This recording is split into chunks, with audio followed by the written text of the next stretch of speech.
Hey there, and welcome back to Drowsy History. Or if this is your very first time finding your way here, welcome. You picked a good night to arrive. Before we begin, just take a moment. Whatever the day threw at you, whatever it asked of you, it is behind you now. The room you are in is the only room that matters right now. The only moment that exists is this one. If you need to adjust your pillow, go ahead. If you want to pull the blanket up a little higher, do that. If you need to shift your position until something feels right, take the time. There is no rush here. There never is. And if you get a moment before your eyes close completely, drop a soft comment letting me know where you are listening from tonight. I love knowing that these quiet stories are reaching people in all different corners of the world, in all different time zones. Some of you at the very beginning of the night, some of you already deep into it, all of you in the dark together. Tonight we are traveling a very long way, farther than usual even. We are going to Japan.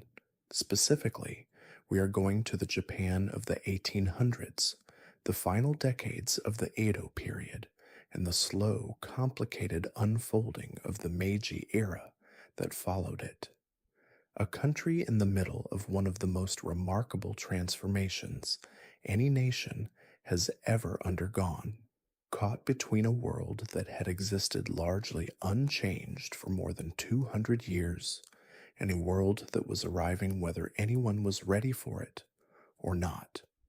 And inside that world, inside the lantern-lit tea houses of Kyoto and the flower districts of Osaka and Edo, there was a particular kind of woman, educated in ways that most women of her era were not, trained in arts that took a lifetime to master, dressed in silk so exquisite that the wearing of it was itself a kind of performance, admired, negotiated over, mythologized, misunderstood, written about by foreigners who got most of the details wrong, and continuing quietly, stubbornly, beautifully, to do her work regardless. Tonight we are going to sit with her life, not the myth of it, the actual life, the getting up in the morning and the falling asleep at night and everything in between, the training that began in childhood and never truly ended, the arts that were practiced until the hands knew them without the mind's instruction, the debts, the seasons, the ceremonies, the slow deepening of a craft practiced over decades, the social world of the hanamachi, the flower towns, where geisha lived and worked and grew old, and yes, the weight of what it meant to live a life so entirely shaped by the expectations of others.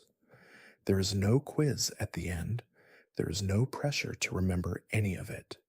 This is just a long, slow evening in another time and another place. Let the words drift over you like smoke from an incense burner. And if you drift off somewhere along the way, somewhere between the practice rooms and the tea houses and the cool, quiet corridors of an okiya in Kyoto in autumn, that is exactly right. That is what this is for. Close your eyes whenever you are ready. Let us begin. To understand the life of a geisha, you first have to understand the world she moved through, because it was a world within a world, a carefully maintained, distinct, and almost entirely self-governing universe, nested inside the larger society of 19th-century Japan, the way a lacquered box sits inside a larger lacquered box, beautiful on the outside, intricate and astonishing on the inside, and governed by rules that looked simple from a distance and turned out to be extraordinarily complex up close. The hanamachi, the flower town. In the largest cities of Japan, Kyoto, Edo, Osaka, certain districts had developed over the long course of the Edo period into specialized entertainment quarters where the arts of music, dance, conversation, and refined sociability were practiced and performed at the very highest level. These were not rowdy places. They were not loud. They operated on an entirely different register from what the word entertainment tends to conjure in the modern imagination. They were places of deliberate, cultivated, expensive refinement. Places where the ordinary pressure of the world outside was meant to dissolve at the door, where the conversation was good and the music was better, and the person across the room from you had spent 15 years learning how to make you feel entirely at ease. Kyoto had five of these districts, collectively called the Go Hanamachi, the five flower towns. The most famous of these was Gion, a neighborhood of wooden townhouses and narrow stone paved lanes on the eastern side of the city, close to the Kamo River, where the willow trees trailed their long, pale fingers in the moving water, and the lanterns of the tea houses came on in the early evening one by one, like quiet orange stars appearing in a very small sky.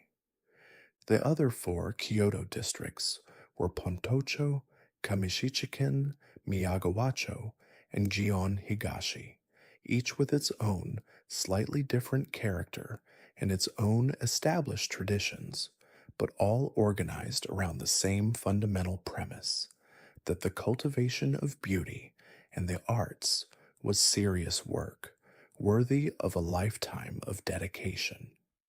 Walking into Gion in the 1860s was a particular experience that visitors from outside tended to remember for the rest of their lives. The streets were narrow enough that two people walking abreast had to step aside for anyone coming the other way. The facades of the okiya, the tea houses, were built in the traditional Kyoto townhouse style called machiya, long and narrow, with wooden lattice screens on the ground floor, second floor windows hung with fabric in muted colors, and small front gardens where moss grew dark green on pale stone, and a single carefully tended pine tree might have been trained over many years into exactly the shape that the space required and no other. In the daytime, the streets were quiet. The okiya were closed. The okiya, the houses where Geisha lived, showed nothing more than a closed wooden door and a small nameplate bearing the house name in characters brushed with an elegance that was itself a small statement. In the daytime, Gion looked like any quiet residential neighborhood in Kyoto. Peaceful, unremarkable, but as the afternoon light softened and the shadows lengthened and the cooking smells of the evening's preparations began to drift from the kitchen windows of the okiya further up the lane, something stirred. The quality of the air changed. Women in kimono began to move through the streets. Their gait was distinctive, the small, precise steps of a person wearing a narrow garment and wooden sandals on a stone street, their obi sashes tied in the specific style of their role and their district, their hair arranged and lacquered and ornamented with seasonal kanzashi, hairpins in the shapes of plum blossoms in February, of irises in May, of morning glories in July, of maple leaves in October, of chrysanthemums in November. If you saw them pass, you would know immediately that you were somewhere specific, somewhere that had its own logic, its own beauty, its own entirely particular gravity. The hanamachi was a community in the most complete sense of that word.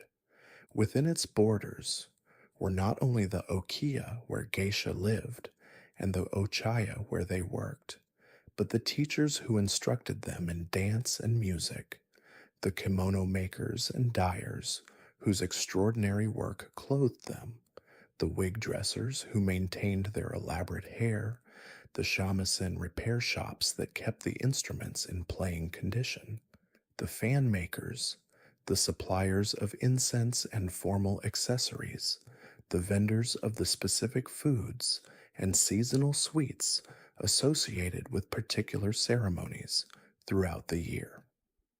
The rice merchant who sold to the okiya kitchen had likely sold to the previous okasan's kitchen before that.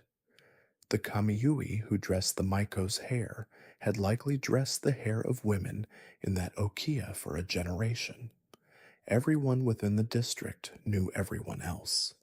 The relationships were old and layered and complicated in the way that all relationships become when people live and work in the same small geography across multiple generations. And at the center of this world, the organizing figure around whom everything else arranged itself was the okasan, the mother, the proprietress of the okiya. More on her very shortly. For now, let us simply settle into the world, the narrow streets, the lanterns, the sound of a shamisen being practiced somewhere above you as you walk through the early evening. A phrase played once, stopped, played again, the same phrase, almost right, almost there, approaching correctness from slightly below. The smell of cedar wood and something sweet and slightly resinous that you will later learn is the particular incense that one of the okiya burns in the front room each evening before the night begins. The soft percussion of wooden geta sandals on wet stone. The world is settling into its evening rhythm, and somewhere inside one of these lacquered houses, a young woman is sitting at a mirror, getting dressed, beginning again. The okiya was a geisha's home, but it was also her school, her employer, her financial institution, and in many cases the closest thing she had to a family. The relationship between a geisha and her okiya was one of the most complex and layered arrangements in the already complex and layered social architecture of Edo period Japan. Let us begin with the building itself, because the building tells you a great deal. An okiya in 19th century Kyoto was typically a 2 or 3 story wooden townhouse, narrow at the front and extending deep into the block behind, in the manner of the traditional Kyoto machiya. The saying about these houses was that they were unagi no nadoko, an eel's sleeping place, because they were long and narrow and went back much farther than they appeared from the street. The entrance was a sliding wooden door, sometimes with a small wooden nameplate beside it bearing the house name in brushwork that communicated its own modest elegance.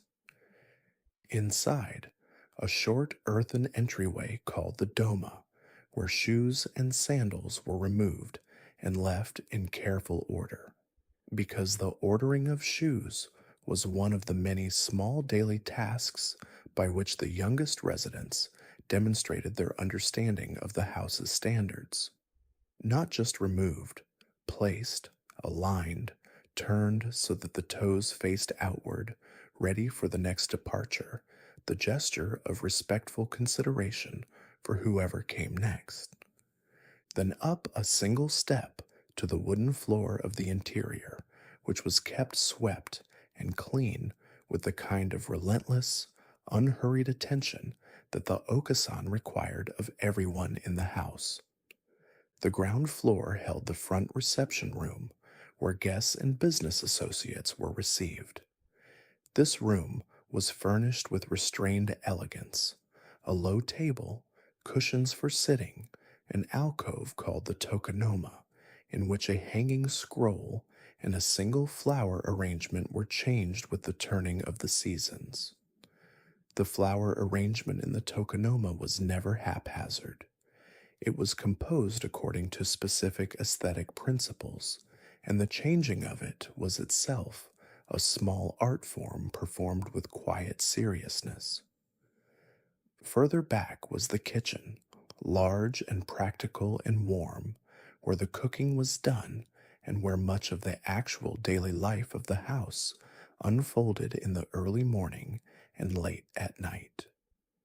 On the upper floors were the sleeping rooms, small tatami matted spaces where the geisha and maiko of the house slept on futons that were unrolled each evening and rolled and stored in the deep closets behind sliding paper panels each morning, the room returning to its open, underfurnished state as if sleep had not happened there at all. The house was always in motion. Someone was always practicing. Someone was always getting dressed or undressed. Someone was always being gently, precisely corrected. The okasan presided over all of it. The okasan was typically a woman who had herself been a geisha, who had retired from active performance and taken on the role of house mother, manager, and matriarch. Her authority within the okiya was absolute and largely unquestioned. She decided which engagements the geisha of her house accepted and which they did not. She managed the finances with the particular attentiveness of someone who understood exactly how fragile the economics of the hanamachi could be. She negotiated with the okiya. She evaluated the training progress of the younger girls and decided when they were ready to advance to the next stage. She made the introductions that shaped a geisha's career and her connections. She was called Okasan, mother, not as a casual endearment, but as the actual organizing principle of the relationship. And the financial relationship that underpinned everything else in the okiya was by modern standards quite sobering to contemplate. A girl who came to live in an okiya typically arrived with nothing and was trained entirely at the okiya's expense. Every lesson, every kimono, every hairpin, every pair of sandals, every pot of white face paint, every piece of training equipment, every meal, every season's new accessories. All of it was tracked. All of it was debt. When a young woman began working as a geisha and earning fees from engagements at the okiya, a portion of those fees went toward repaying this accumulated debt before any personal income was possible. In some cases, for a geisha whose career flourished quickly and whose kimono costs were managed carefully, the debt was paid off within a few years. In other cases, particularly where the kimono costs were very high, or the training period very long, or the engagements slow to come, the debt could follow a woman for many years and shape the entire arc of her professional life. This is the part of the geisha world that is most uncomfortable to sit with from a modern perspective. It is also, in honesty, the part that has to be acknowledged in any truthful account. The geisha world was beautiful. It was also a system, and systems, particularly when they involve debt and dependence and limited exit options, carry their own weight regardless of the beauty that surrounds them.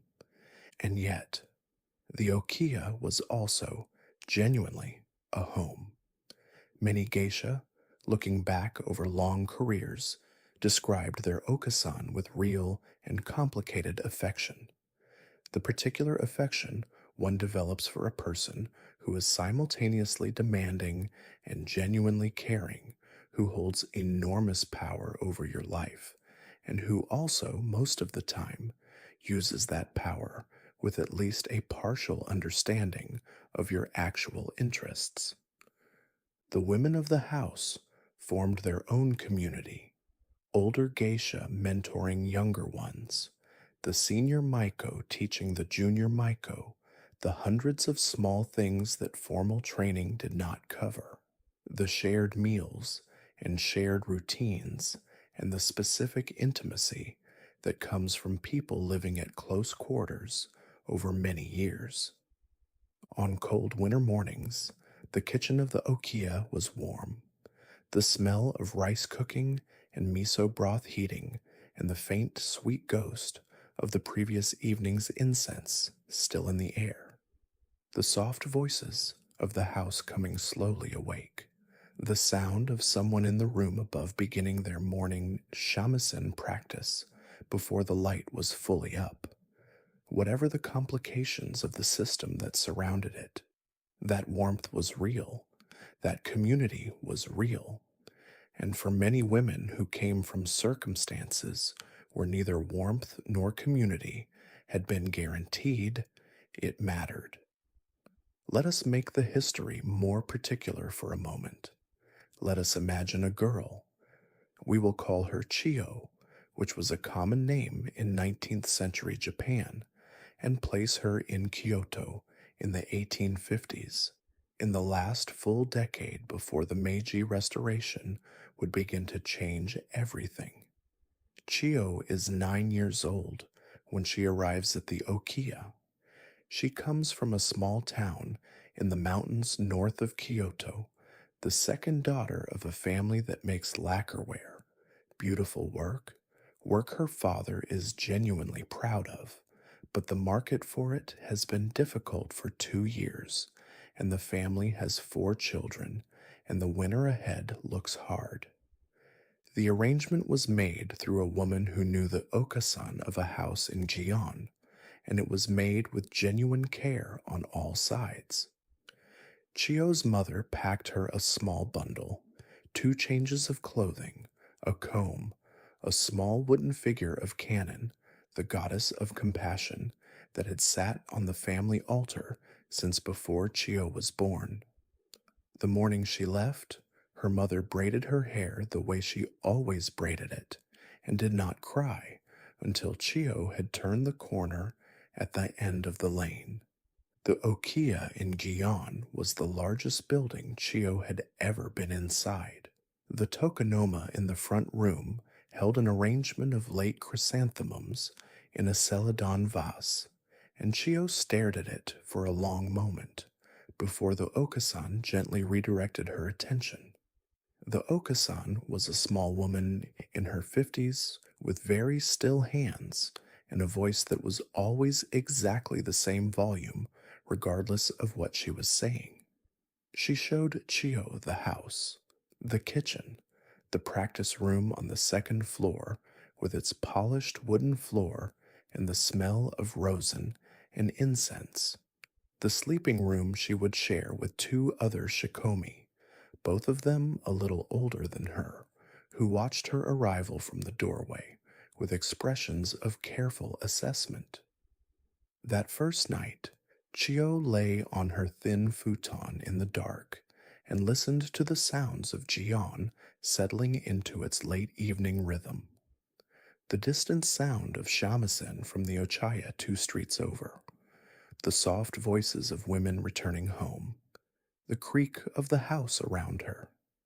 She pressed the small figure of Cannon against her chest under the blanket, and eventually, sometime past midnight, slept. She would not go home again for 6 months, and by the time she did, she would already be different.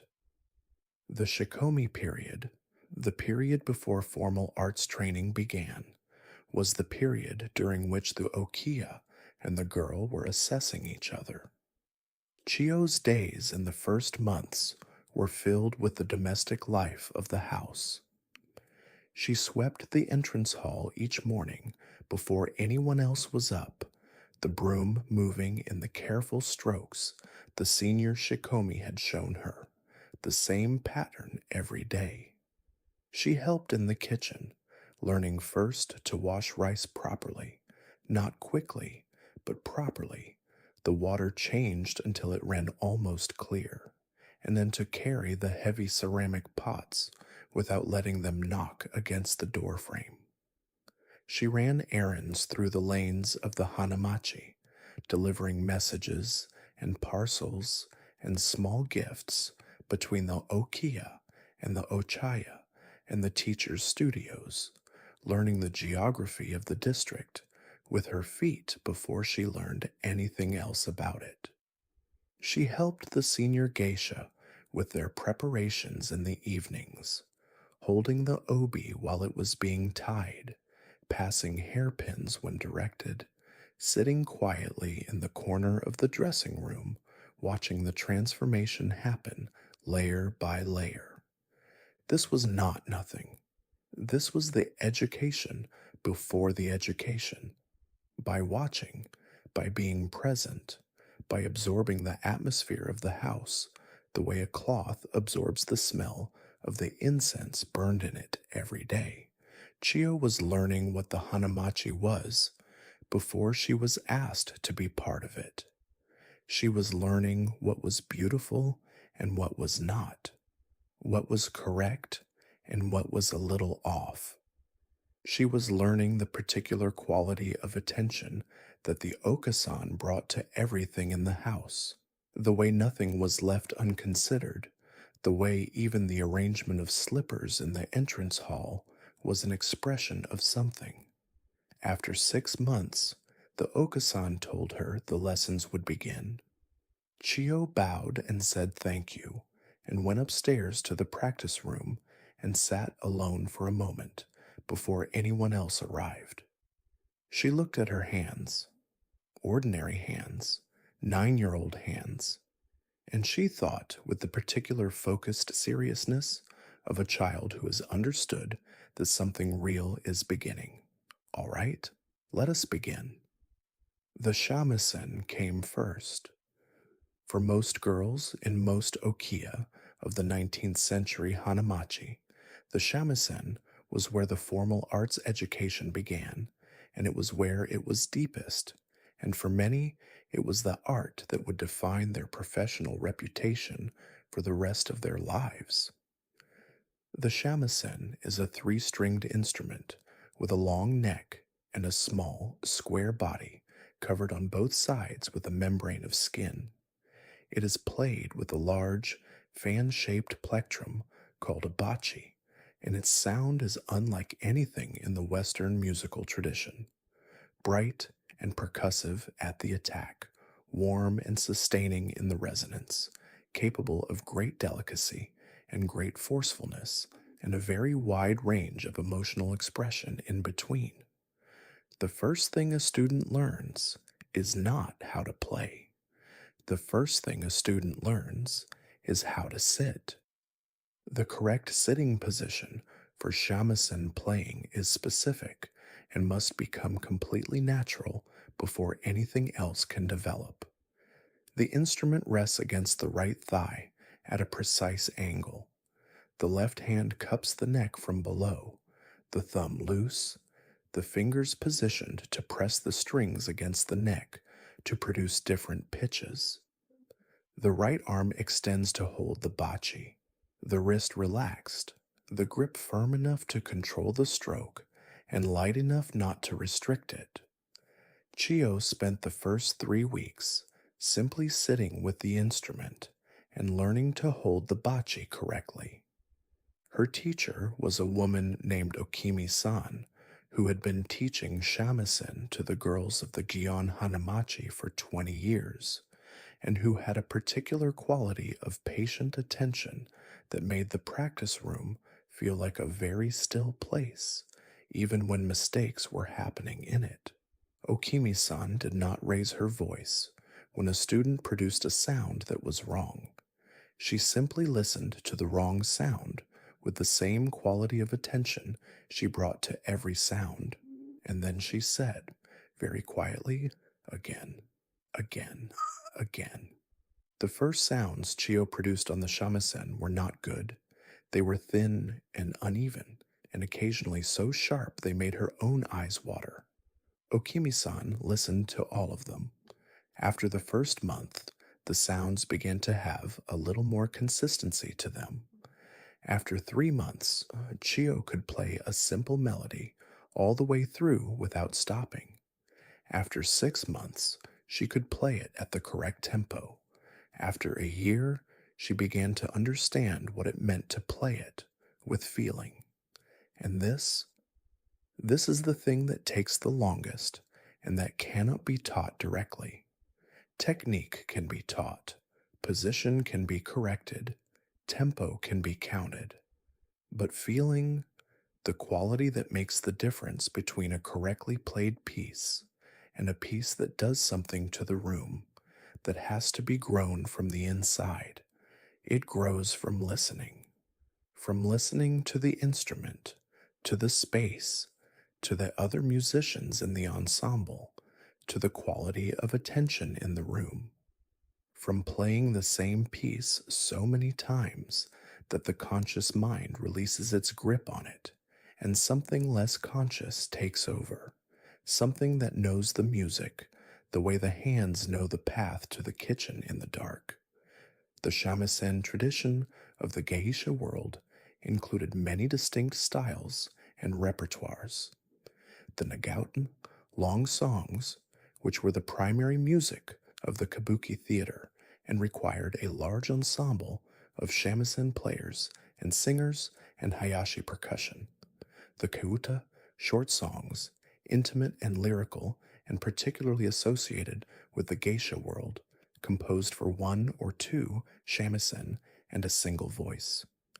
The jiuta, a sophisticated chamber music tradition requiring great technical refinement and a capacity for the kind of sustained, careful attention that only years of practice produce.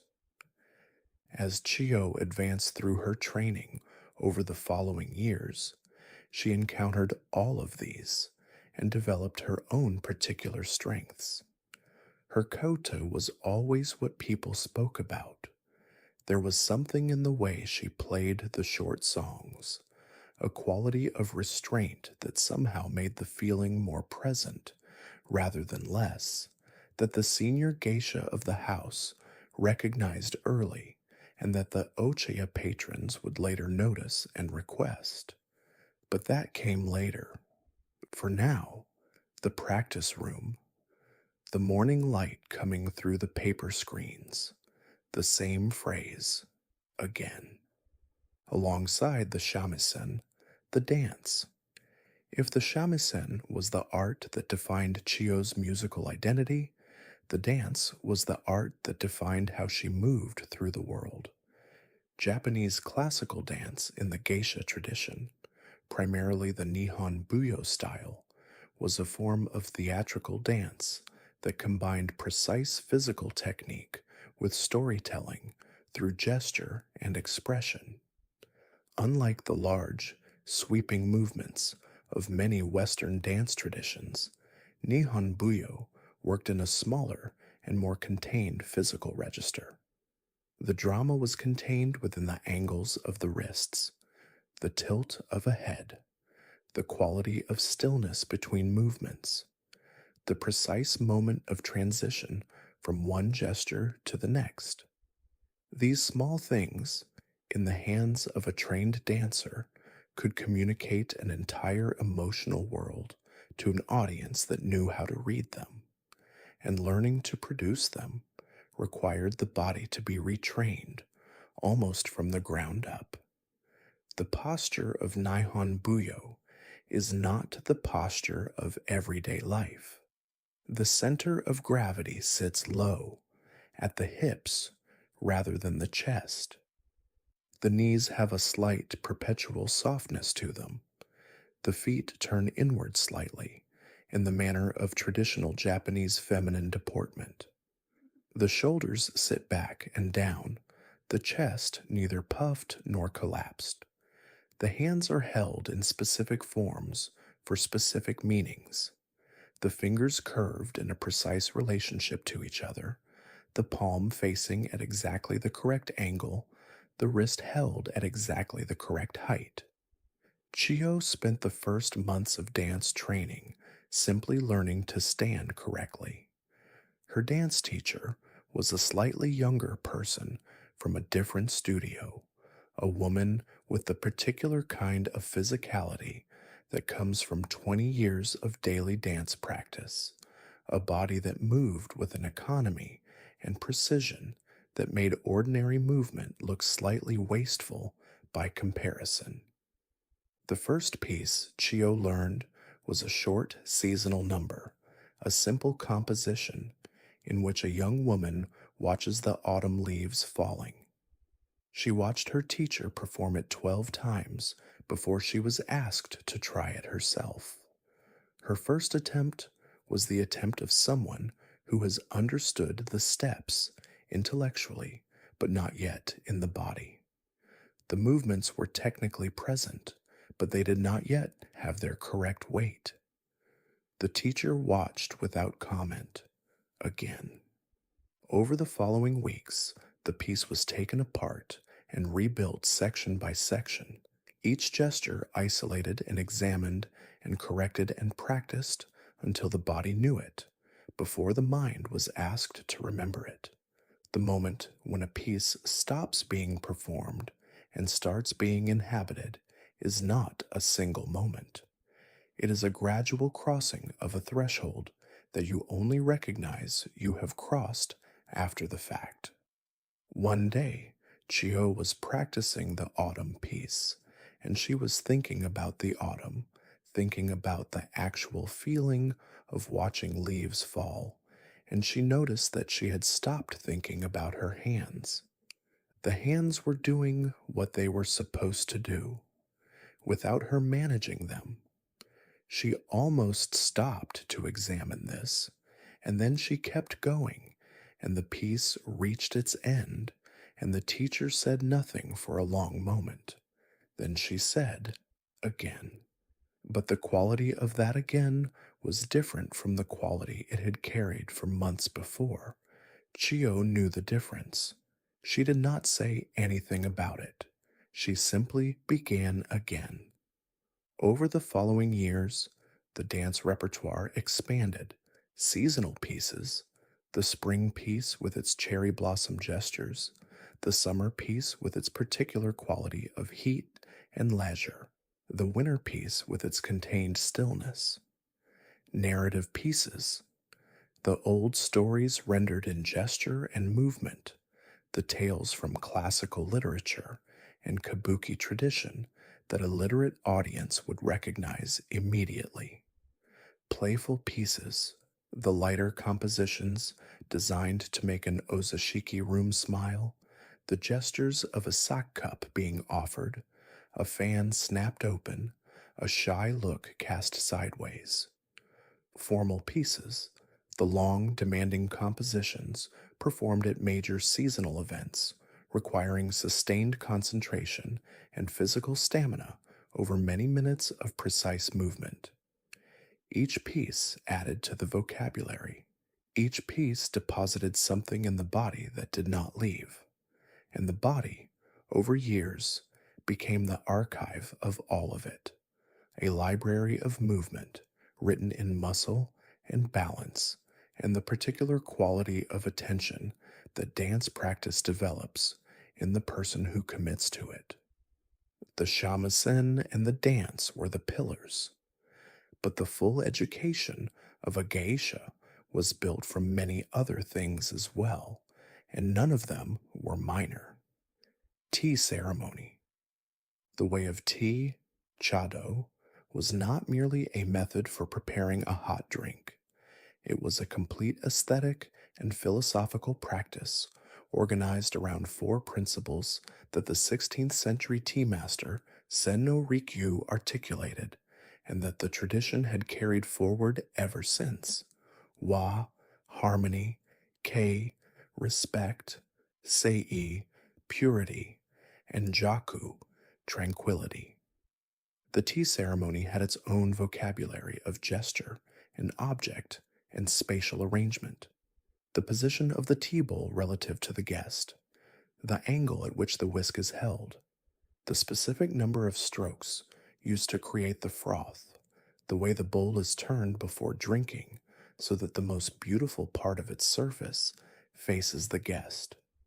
A geisha, who was accomplished in tea ceremony, had absorbed not just the technical procedure, but the entire orientation of attention and presence that the practice required.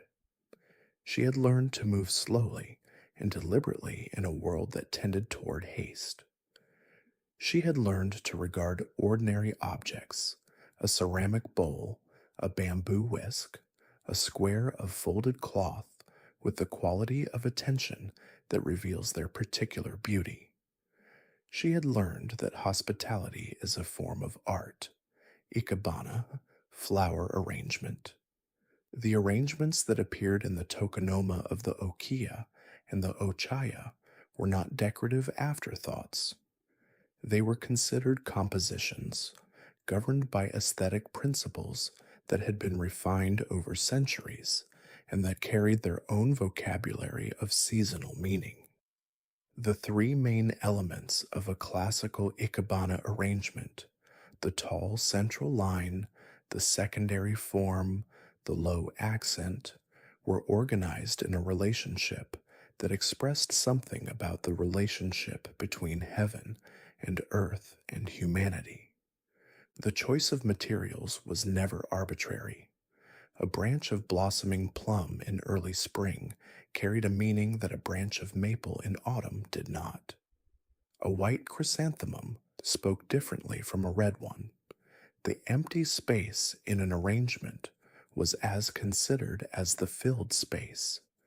A geisha learning ikebana was learning to speak a visual language that her guests would read without thinking, absorbing its seasonal reference and its aesthetic intention the way one absorbs the smell of incense, entirely without effort. Calligraphy, the brush, the ink, the paper, the breath held before the stroke, the absolute stillness required at the moment of commitment. The calligrapher's tools are simple, and the practice is demanding in a way that very few things in modern life are demanding. It requires the integration of physical control and mental stillness and aesthetic judgment in a single unrepeatable gesture. A stroke of the calligraphy brush cannot be corrected. It can only be made and then considered, and then the next character can be attempted with whatever you have learned from the previous one. Chiyo's calligraphy was never her strongest art. Her brushwork had a slight tension in it that she could feel but could not quite release. Her teacher noted it without criticism. "Some tension is its own quality," she said once. "Not every piece must be effortless to look at." Poetry. The composition of haiku and the longer waka forms required a particular kind of literacy. Not just the ability to read and write, but a deep knowledge of the classical literary tradition, the seasonal imagery that connected a word or image to a whole world of association, and the capacity to compress genuine feeling into a very small number of syllables without losing it. A haiku is 17 syllables, 17 syllables to say something true. The geisha of the hanamachi composed poetry as a regular part of their professional and personal lives, for seasonal events, for formal correspondence, for the small gifts exchanged between houses, for the quiet moments of their own reflection, and then conversation, which was itself an art. Perhaps in the end, the most important art of all. A geisha was expected to be able to talk with anyone, with merchants and artists and scholars and government officials, with men who were anxious and men who were bored and men who were showing off and men who were genuinely looking for someone to think out loud with. She was expected to hold her own in conversations about poetry, politics, local gossip, the arts, the changing seasons, the news of the day. To be interesting without being presumptuous, to be warm without being forward, to make every person in the room feel, for the duration of the evening, that they were exactly the most interesting person she had encountered today.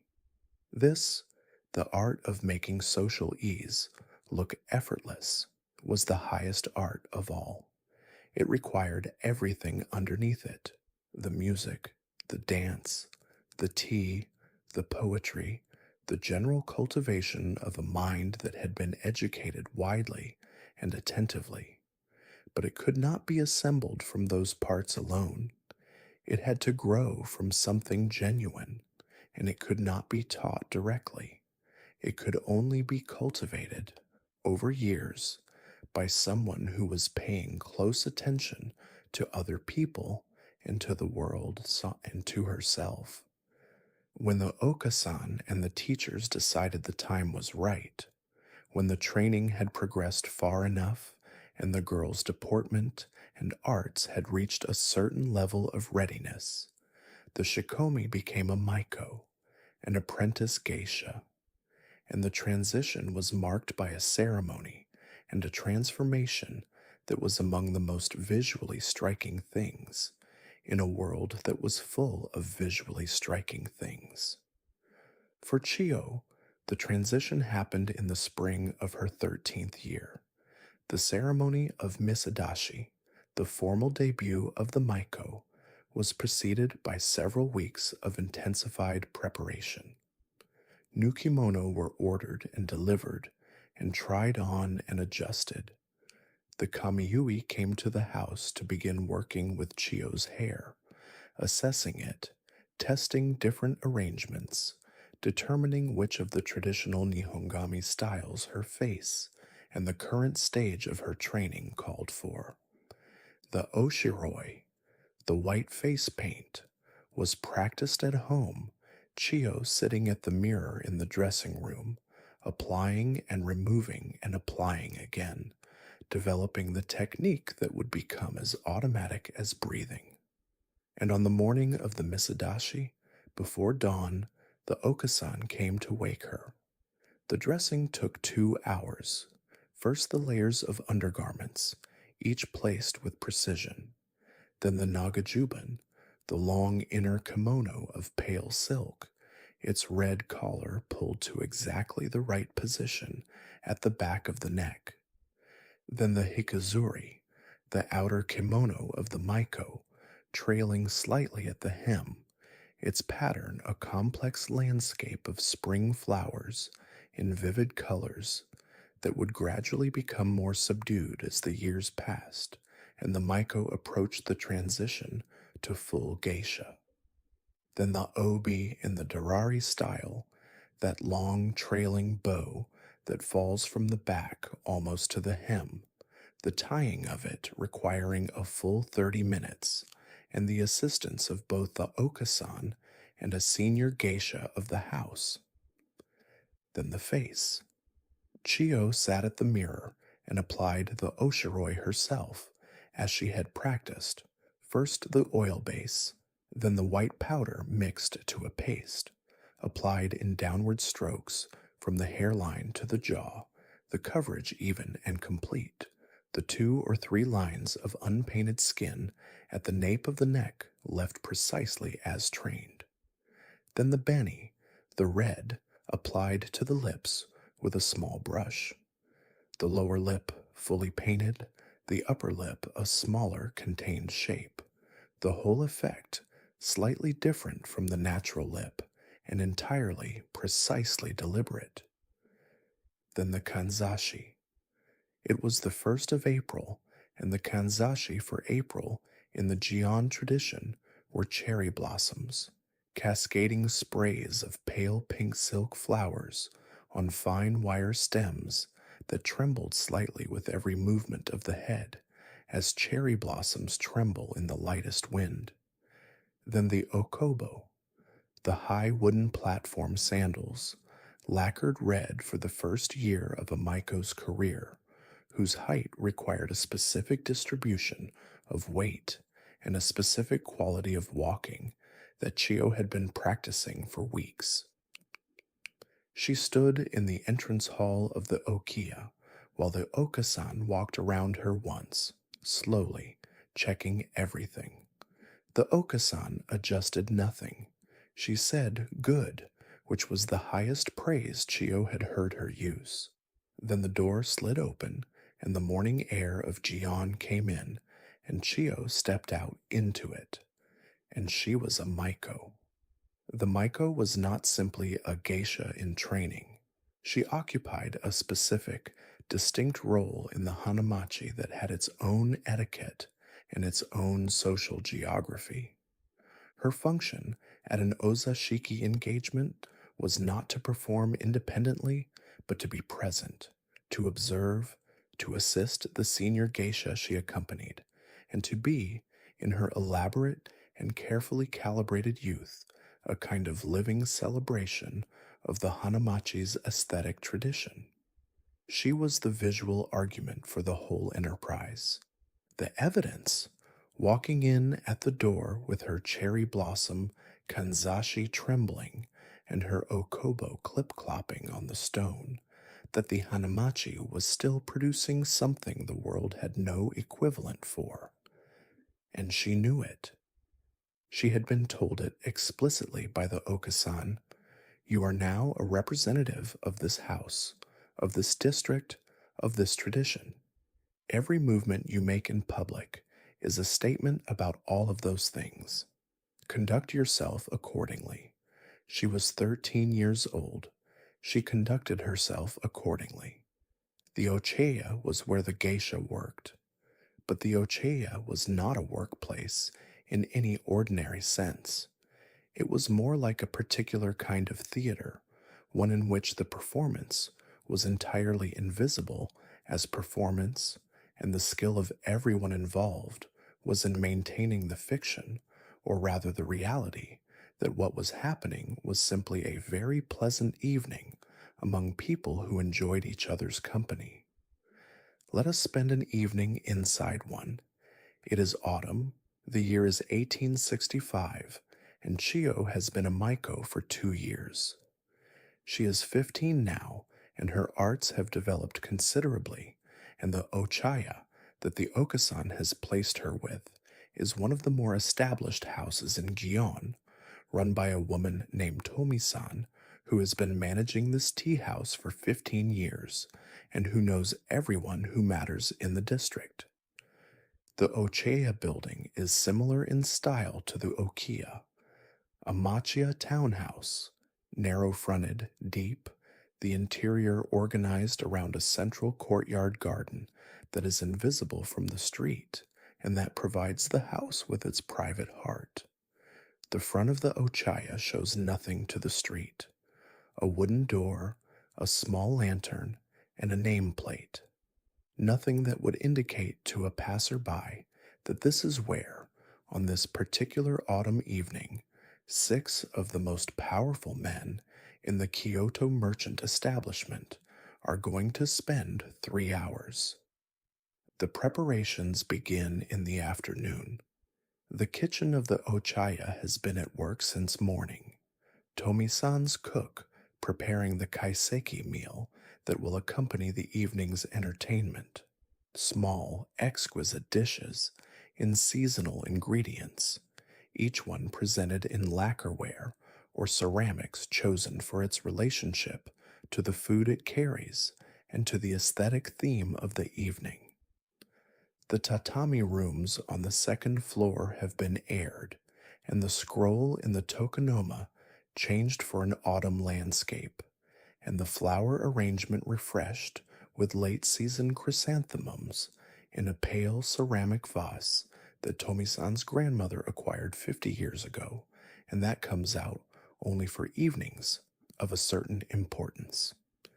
The paper lanterns along the corridors are lit one by one as the afternoon light fades. The guests arrive just after 6 o'clock. Tomi-san receives them at the door with a particular quality of warmth that is both entirely genuine and also entirely professional, the two things not being in any contradiction. She knows all six of these men. She has been managing their evenings for years. She knows who likes to sit near the window and who prefers the far wall. She knows which of them need to be gently separated because their professional relationship has been strained lately. She knows which one has recently had a difficult season and will need to feel this evening that he is among people who are genuinely pleased to see him. The guests are shown to the room. The first sake is poured, and then, from the corridor, the sound of the screen sliding open. Chiyo and her Onisan, the senior geisha she is apprenticed to, enter the room. The entrance of a maiko into an ozashiki room is a particular moment. It is the moment at which the whole evening announces its intention. Chiyo bows in the doorway, the bow held for exactly the right number of seconds, the kimono falling in its precise arrangement, the kanzashi trembling slightly. The room goes a little more still. Then she rises and crosses to her position in the room and sits, and the evening begins properly. The ozashiki, the banquet entertainment, had a traditional structure that Chiyo was learning from her Onisan by watching and by the occasional quiet instruction murmured when the guest's attention was elsewhere. The evening opened with the welcoming drink and the introductory conversation, light, pleasant, and designed to establish the mood. Then the food began to arrive from the kitchen in its careful sequence, each course its own small composition. Between the courses, the music.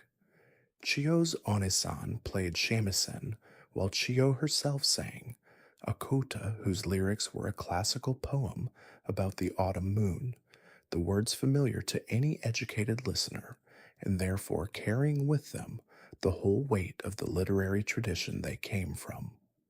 The men in the room listened, not with the distracted half attention of people being performed at, but with the actual still attention of people who were genuinely receiving something.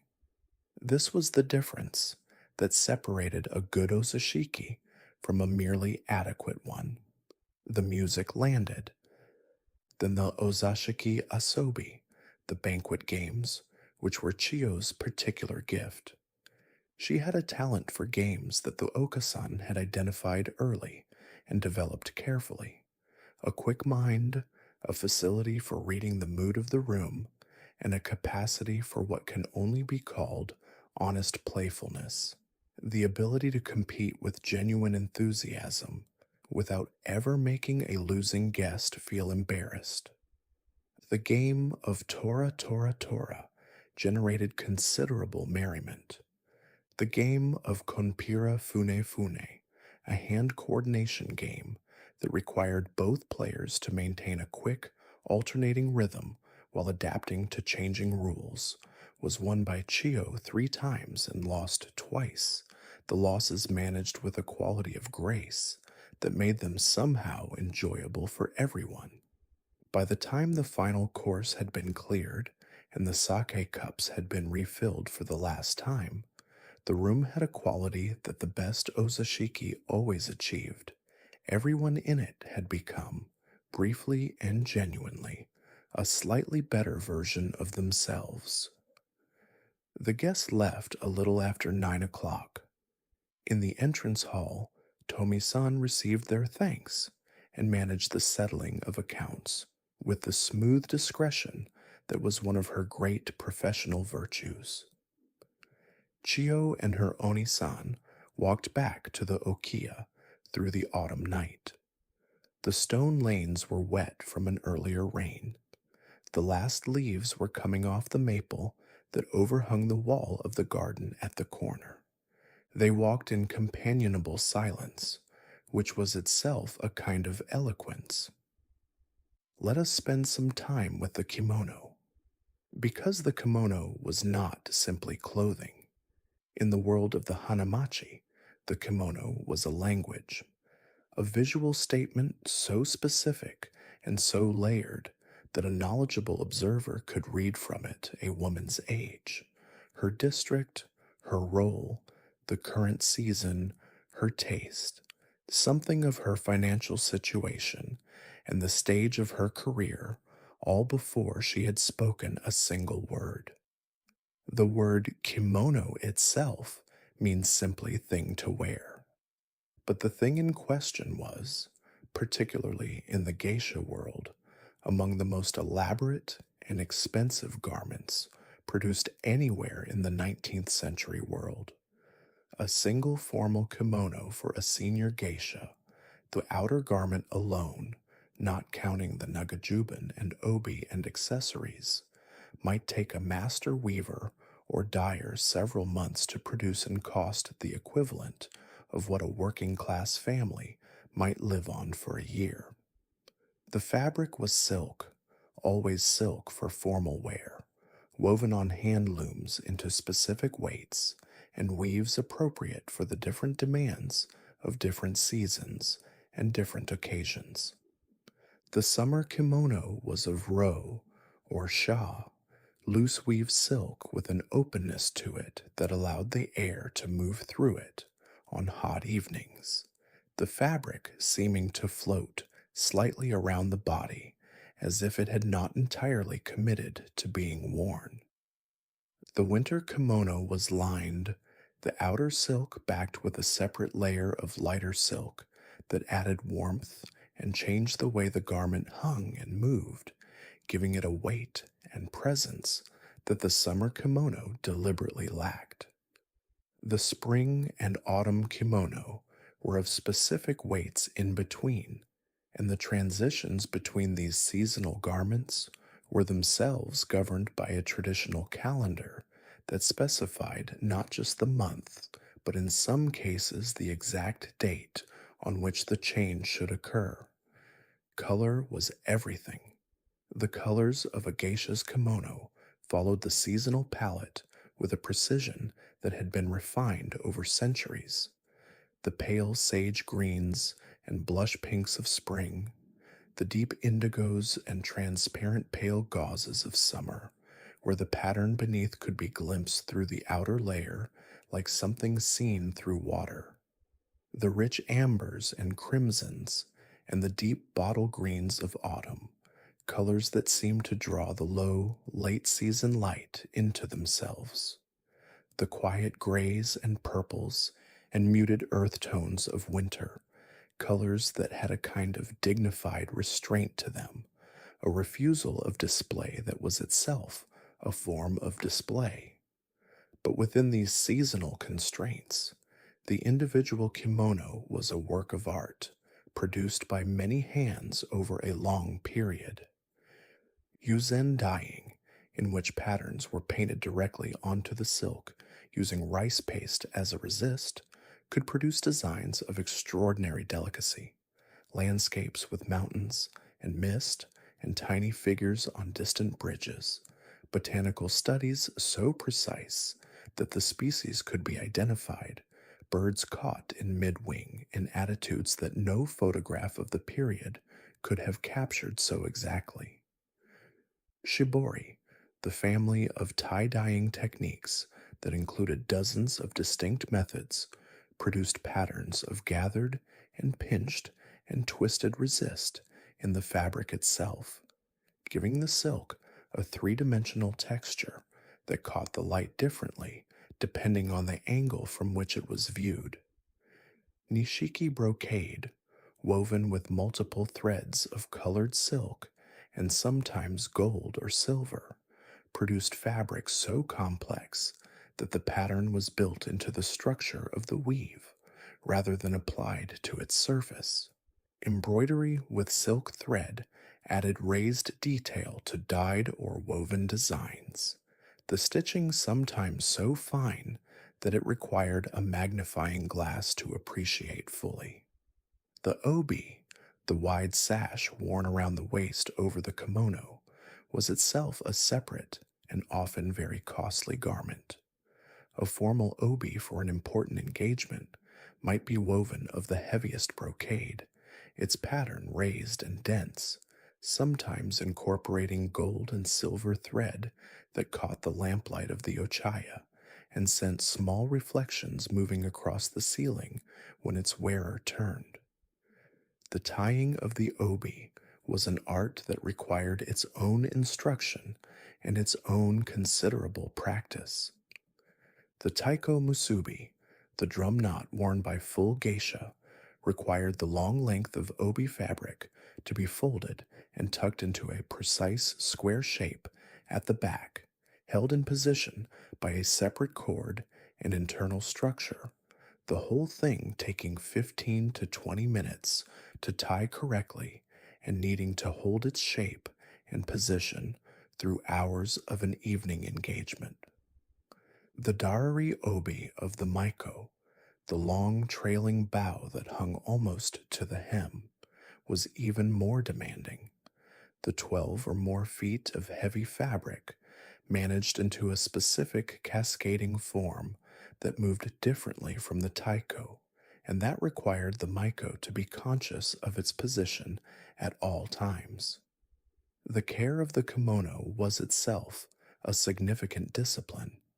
After each wearing, the garment was unfastened at the seams, each panel cleaned separately in the appropriate manner for its fabric and dye, then reassembled.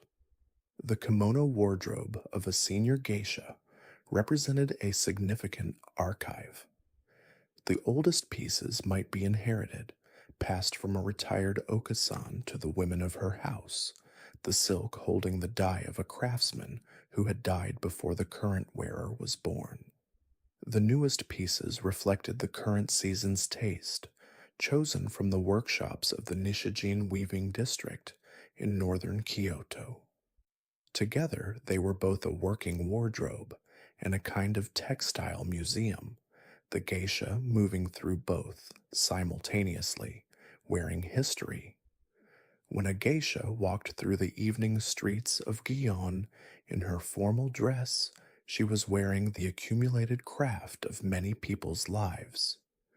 The silk farmer who had raised the silkworms, the reeler who had wound the silk from the cocoons with the particular care that prevented breakage, the weaver who had spent months at the loom, the dyer who had applied the colors through a process of astonishing technical complexity, the embroiderer who had added the raised details with a patience that had no modern equivalent, the tailor who had assembled the panels, the obi weaver who had produced that 12-foot length of brocade, all of them present in the garment. The geisha's body simply the final stage in the object's long journey toward the evening light. At some point in a geisha's career, often as she was becoming established and her name was becoming known beyond her own okiya, the question of the dana arose. The dana was a patron, a man of means who chose to support a specific geisha financially, meeting a significant portion of her ongoing expenses, including the cost of new kimono, accessories, and continued lessons, in exchange for a relationship of exclusive access and personal attention.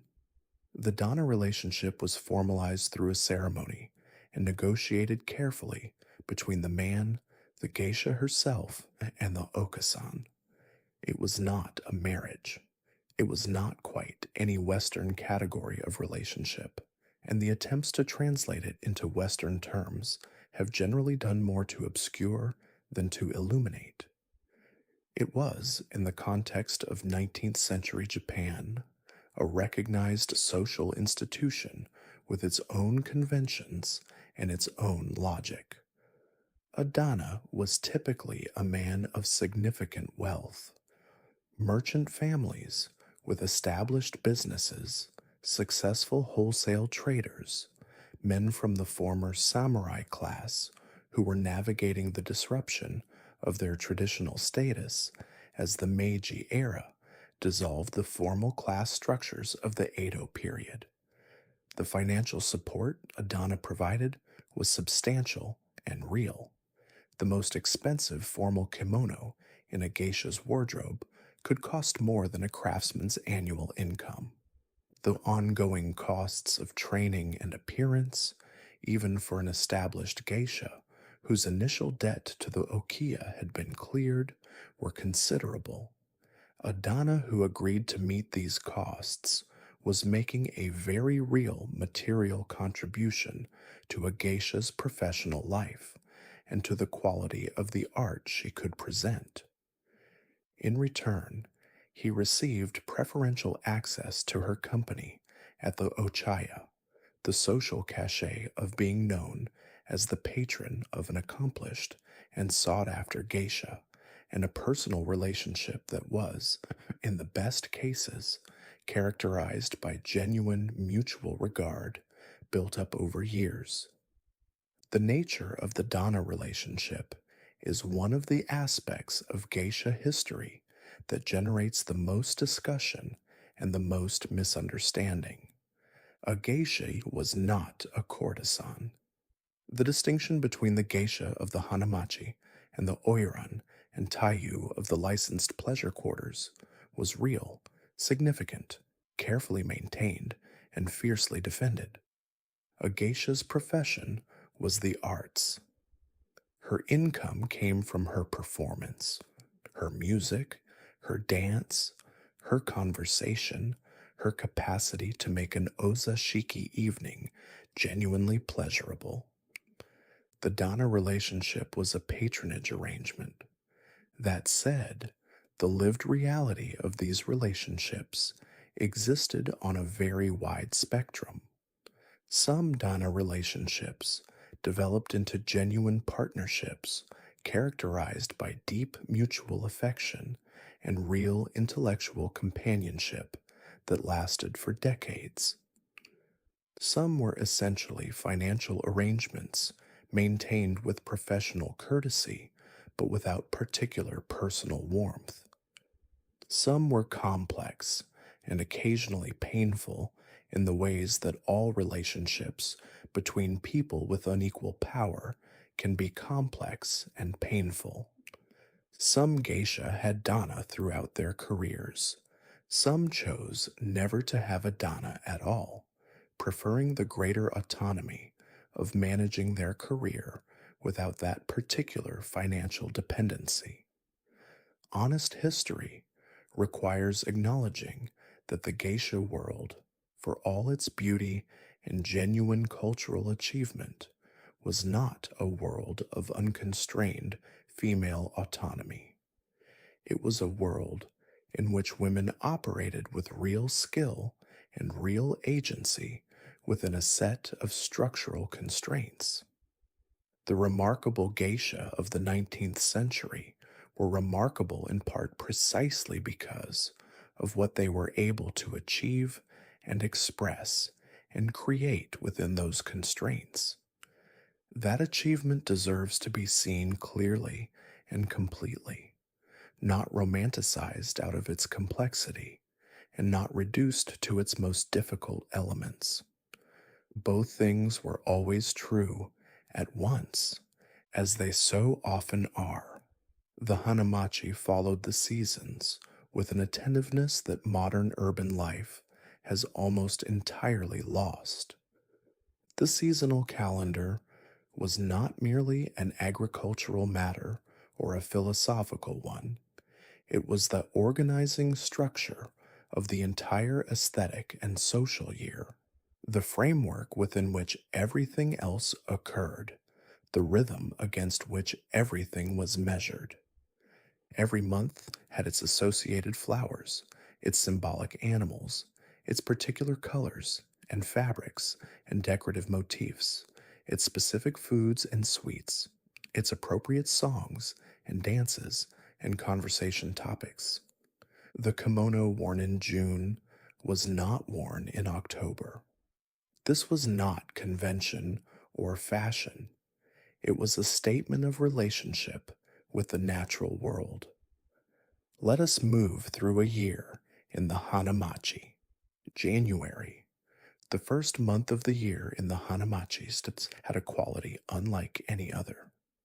The new year was the most important ceremonial occasion in the calendar, and the geisha and maiko of the district spent the first days of it making their formal New Year visits to the okiya, to their teachers, to the senior figures of the district who needed to be greeted with the most formal of the year's formal bows and the most careful of the year's careful speech.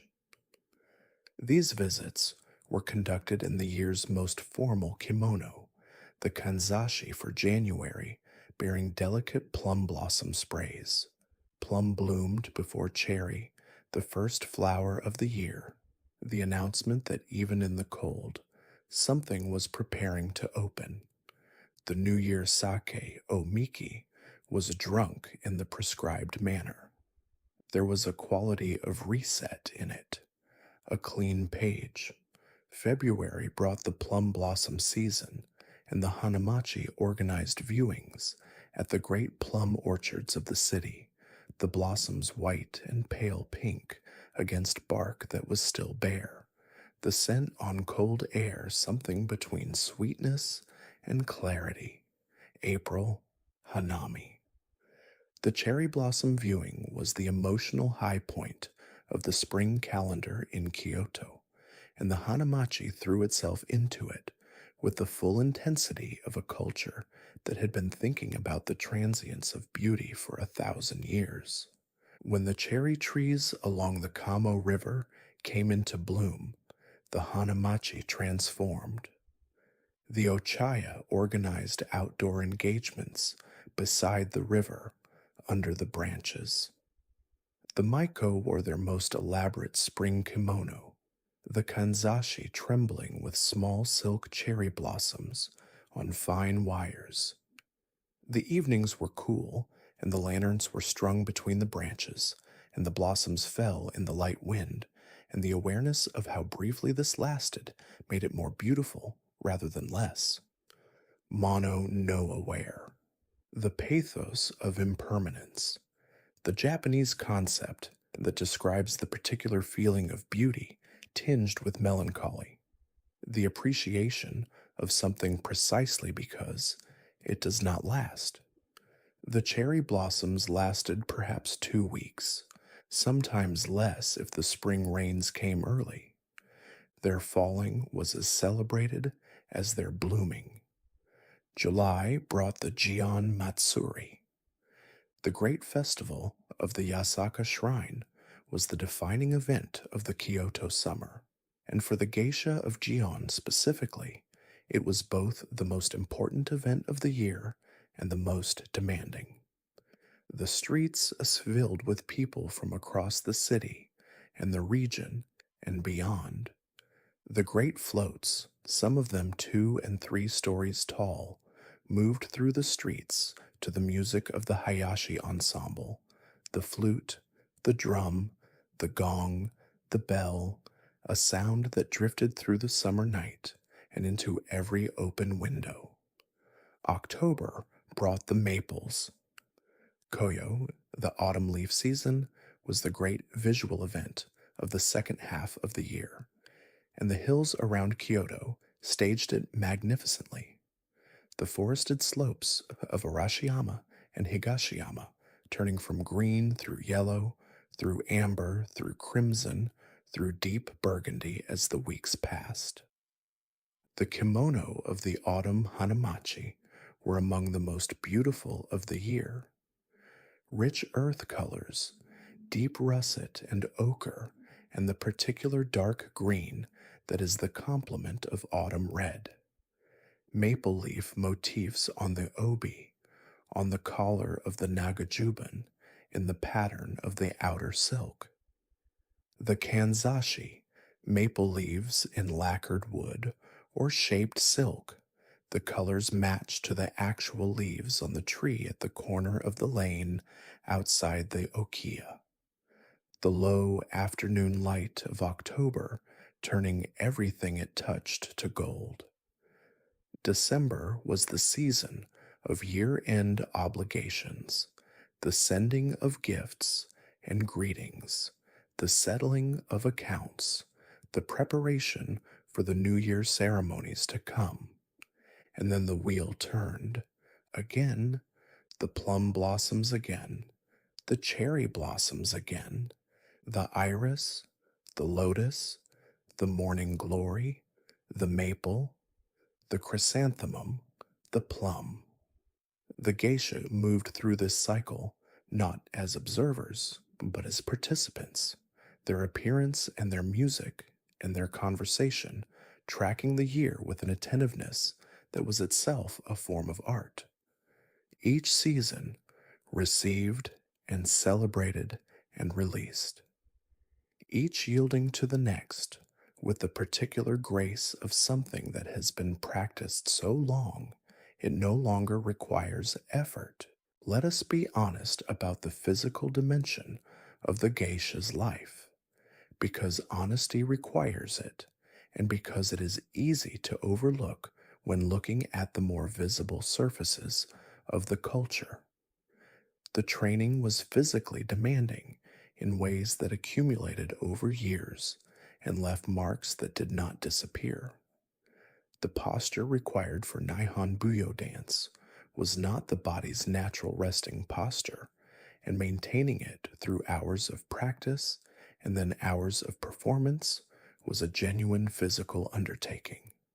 The low center of gravity, the slight inward turn of the feet, the particular alignment of the spine that kept the body upright without rigidity. These things had to be built into the muscular memory through repetition before they could be maintained without conscious effort. And the maintenance of them, once built, changed the way the body moved, even when it was not formally performing. The older geisha, who had been dancing for 20 years, moved differently from someone who had not.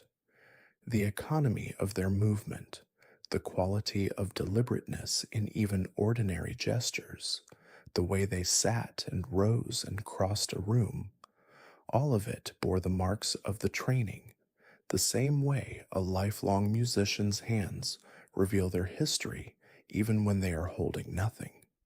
The wooden sandals took their own toll. The okobo platform sandals, worn by maiko, with their height of several inches, required a weight distribution that stressed the ankles and lower legs in ways that the body adapted to over time, but that made the wearing of ordinary flat footwear feel strange and slightly unstable. Experienced maiko sometimes described feeling unmoored on flat ground, as if the height of the okobo had become their natural relationship to the earth. The face paint, oshiroi, the white face paint, was applied in a layer that covered the face, the neck, and the back of the neck to the base of the hairline completely. The skin beneath it could not breathe in the way it breathed uncovered. In summer, in the warm rooms of the okiya, the heat that accumulated under the oshiroi could become genuinely uncomfortable by the later hours of a long engagement. The careful management of this discomfort without allowing any trace of it to reach the surface of the face was part of the professional skill. The face presented to the guests was the face of composed attentiveness. Whatever was happening underneath stayed underneath. The hair. The Nihongami hairstyles of the maiko were maintained for several days at a time, the hair dressed by the kamiyui, and then preserved between visits by sleeping on the takamakura, a small wooden neck rest that elevated the nape of the neck above the sleeping surface and allowed the hair to remain in its arrangement while the rest of the body slept. The first weeks of sleeping on the takamakura were by most accounts among the more challenging physical adjustments of the maiko's apprenticeship. The body learned to hold the neck still in sleep. The sleep that resulted was lighter and more controlled than the sleep of someone who could move freely. Many maiko described lying awake in the small hours of the night, unable to turn over, listening to the house and waiting for sleep to come. Then eventually the body adapted and the takamakura became unremarkable. The neck held its position without being asked. The sleep came, and the hair was preserved. The weight of the full formal kimono was considerable. The outer kimono, the nagajuban, the obi and its internal structure, the various cords and clips that held everything in place. Together, these could amount to 15 kilograms or more. On a summer evening, this weight was accompanied by significant heat. On a winter evening, it provided its own warmth, but its own constraints. The formal kimono held the body in a particular posture. The obi's structure supported and slightly compressed the torso. The narrow hem controlled the length of the stride. The multiple layers enclosed the arms in a relationship with the body that made free movement impossible but formal, precise movement entirely natural. Moving in the kimono was not restrictive in the way that movement was restricted in the corsets of Victorian Western fashion. It was redirected. The kimono said, "Move this way, not that way. Move with deliberateness and care. Move as if every gesture is worth making." And over years of wearing it, the body internalized this instruction. A geisha who had worn formal kimono for 20 years moved in everyday clothing with the same quality of deliberateness. The kimono had left its posture in the body permanently. All of this physical adaptation was understood as simply part of the work, not complained about, not particularly celebrated, simply the physical dimension of choosing this life. In 1868, everything changed. Or rather, everything began to change, which is a different thing. The Meiji Restoration, which returned formal imperial power to the emperor after 2.5 centuries of Tokugawa shogunal governance, was not a single event, but the beginning of a process of transformation whose scale and speed had no real precedent in human history. In the space of a single generation, Japan moved from a feudal society largely closed to the outside world to an industrializing nation with a modern military, a Western style legal code, a growing railway network, telegraph lines, newspapers, universities modeled on European institutions, and a constitution. Western clothing appeared in the streets of Tokyo. Western medicine began to replace the traditional practices. Western architecture rose alongside and sometimes in place of traditional wooden buildings. The formal class system that had organized Japanese society for centuries was officially dissolved. Men who had been samurai the previous year found themselves in a society that no longer recognized their status. The old social certainties evaporated. For the hanamachi, the Meiji era was a period of genuine challenge, and somewhat paradoxically, of significant flourishing. On the challenge side, the changes were real and sometimes serious. The Meiji government passed laws regarding indentured service that directly affected the contracts under which girls entered the okiya system. The class of samurai patrons, whose cultural authority had been central to the Ozashiki world, found their position thoroughly disrupted. Their formal status was gone, their stipends were converted to government bonds, and many of them spent the Meiji era in difficult economic circumstances. But alongside these challenges came something unexpected. As Western culture flooded into Japan through the opened ports and the new media and the thousands of Western advisors and visitors who came to help or observe the transformation, the hanamachi became something it had not quite been before, a site of specifically Japanese cultural identity. In a society anxiously negotiating its relationship with the West, in a culture absorbing foreign influences at a dizzying rate and sometimes struggling to remember what was its own, the flower districts of Kyoto represented something that was unambiguously, irreducibly, proudly Japanese. The arts practiced there were Japanese arts, with roots going back centuries.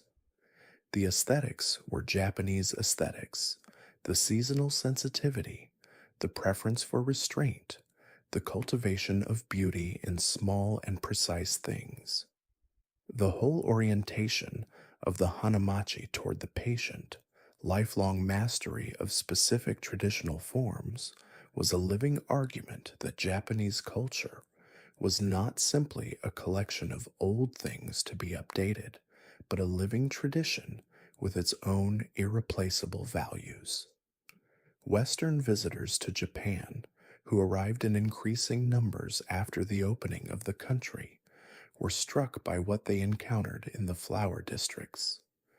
The American writer Lafcadio Hearn, who came to Japan in 1890 and eventually became a Japanese citizen, wrote about the geisha world with the particular intensity of someone encountering something that seemed to answer questions he had not known he was asking. These accounts were often romanticized, sometimes inaccurate, sometimes embarrassingly so. The Western imagination that received them tended to produce the figure of the geisha as mysterious, passive, decorative, defined by her appearance rather than her arts. This was a significant distortion of the reality, which was that a geisha was an artist and a professional and a businesswoman operating in a complex social world with her own interests and her own judgment. But the myth, once created in the Western imagination, took on its own life, and the actual geisha continued to exist alongside it, doing her work. The practice rooms in the morning, the same passages on the shamisen, the same corrections from the dance teacher, the world outside changing with astonishing speed, the work continuing in its essentials unchanged. The year is 1868, the very year of the Meiji Restoration, as it happens. Outside the Hanamachi, the world is in the process of one of the great political transformations of the century. Inside the okiya, Chiyo is 18 years old, and the Okasan has told her that the time for erikae has come. Erikae, the turning of the collar, the ceremony by which a maiko becomes a full geisha. The name described the most visible change that marked the transition. The collar of the nagajuban, the long inner kimono, changed from the red of the maiko to the white of the full geisha. But the collar was only the surface of what changed. The hikizuri kimono of the maiko, with its bright trailing hem and its vivid seasonal patterns, gave way to the more subdued, more refined kimono of the full geisha. Still beautiful, still seasonal, still exquisitely made, but expressing a different aesthetic now, one of restraint rather than exuberance. The Darari obi, the long trailing bow, was replaced by the taiko musubi, the drum knot, a clean, contained square shape that projected composure and professional authority. In the Kyoto tradition, the full geisha began wearing wigs of traditional hairstyles rather than her own hair, the wig wearing itself a marker of the transition. The oshiroi was applied differently, the lower lip left unpainted, just the upper lip defined, a subtler effect than the maiko's fully painted mouth. The kanzashi became simpler, more refined, less abundant, one or two beautiful pieces rather than the cascade of the maiko's hair. Chiyo sat at the mirror on the morning of her erikae and watched the transformation happen to her face. The woman looking back at her from the mirror was not the girl who had arrived at the okiya 9 years before. She was not the maiko who had clipped through the autumn lanes to the ochaya for her first engagement. She was something new. The okasan placed the white collar at her neck. Good, she said, the same word she had used 5 years before on the morning of the misadashi. But it meant something different now. On the morning of the misadashi, it had meant, you are ready to begin. Now it meant, you are ready to become. The full geisha was expected to carry the room, not to charm it with the particular charm of elaborate youth, which worked automatically, but to actually lead the evening, to read the room from the moment of entrance and understand what it needed, to know which guest needed to be drawn out and which needed to be gently quieted, to know when the music should be expansive and when it should be small and intimate, to know always what the room was doing and what it needed to do next, and to move it in that direction so smoothly that no one ever felt moved. The first ozashiki she hosted as a full geisha was a quiet engagement. 6 guests at a familiar ochaya, an autumn evening not unlike the ones she had attended dozens of times before. But she entered the room differently now. Not the entrance of a maiko, which was the entrance of someone arriving to be seen. The entrance of a geisha, which was the entrance of someone arriving to make something happen. She bowed at the door and then looked up, and in the moment of looking up, she read the room. The relaxed posture of the man on the left, who had clearly had a good week. The slight tension in the shoulders of the man across from him, who had not.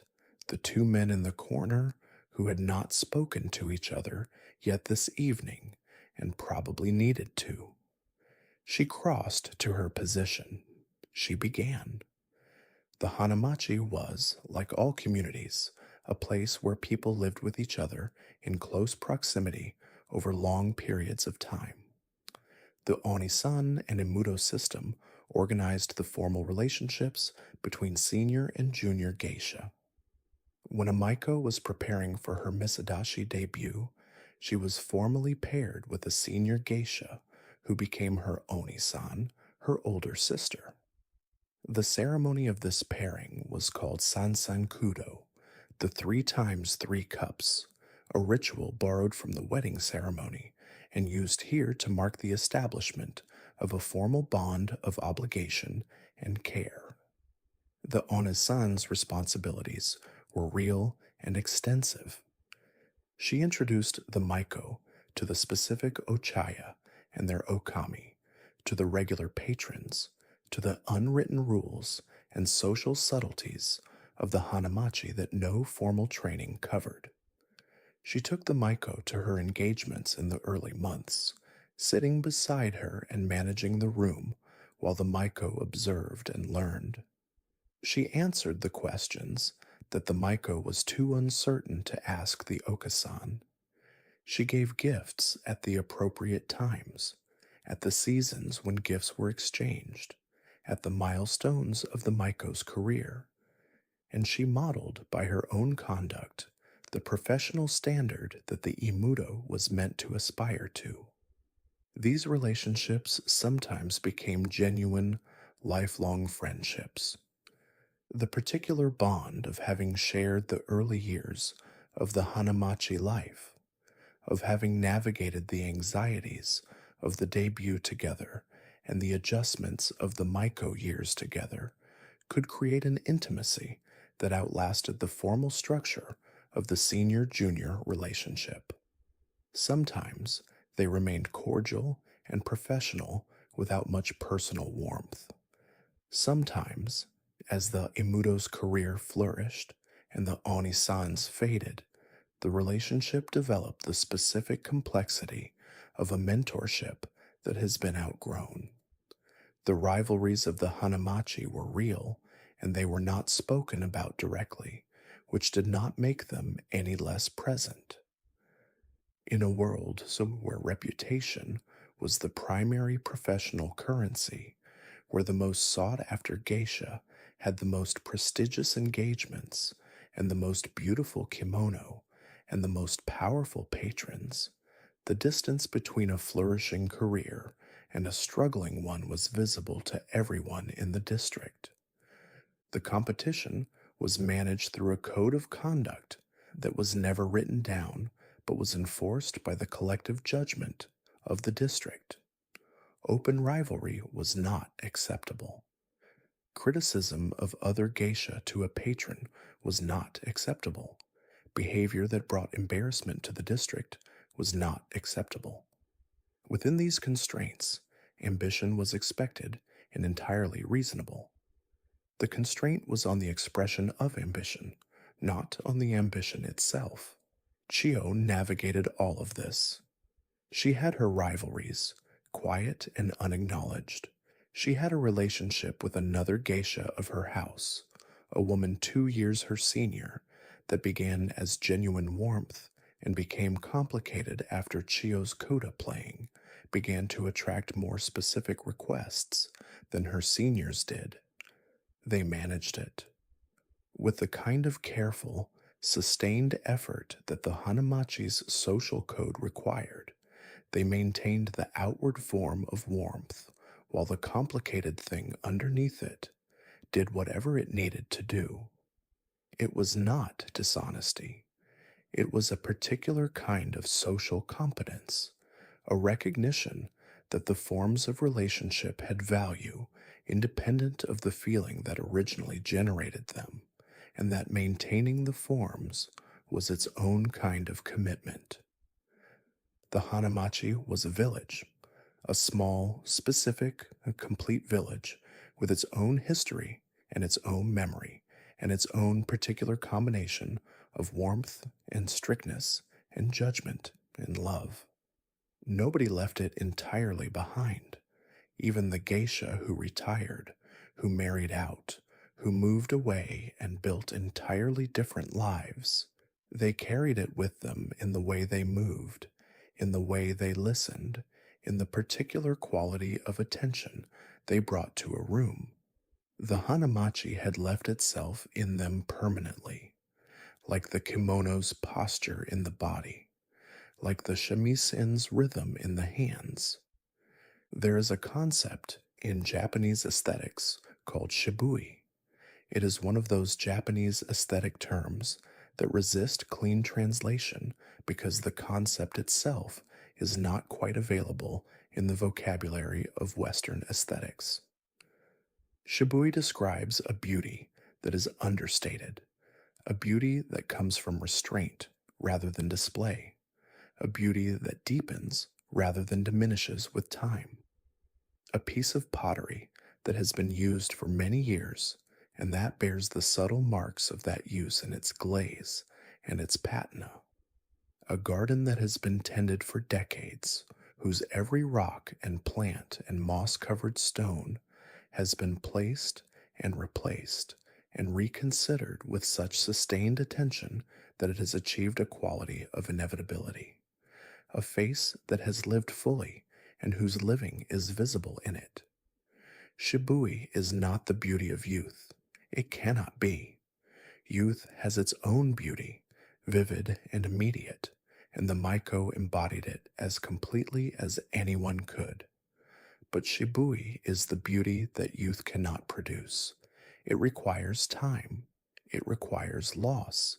It requires the particular character that develops only in someone who has practiced something seriously for long enough that the practice has changed them from the inside. A maiko became a full geisha through the erikae ceremony. A full geisha became a senior geisha through time, and the senior geisha, the woman with 20 or 30 years of ozashiki experience behind her and 10,000 hours of shamisen practice and a career's worth of engagements attended and rooms carried and guests managed and arts deepened. She was something that no young person could be, not because she was older, because of what the years had deposited in her.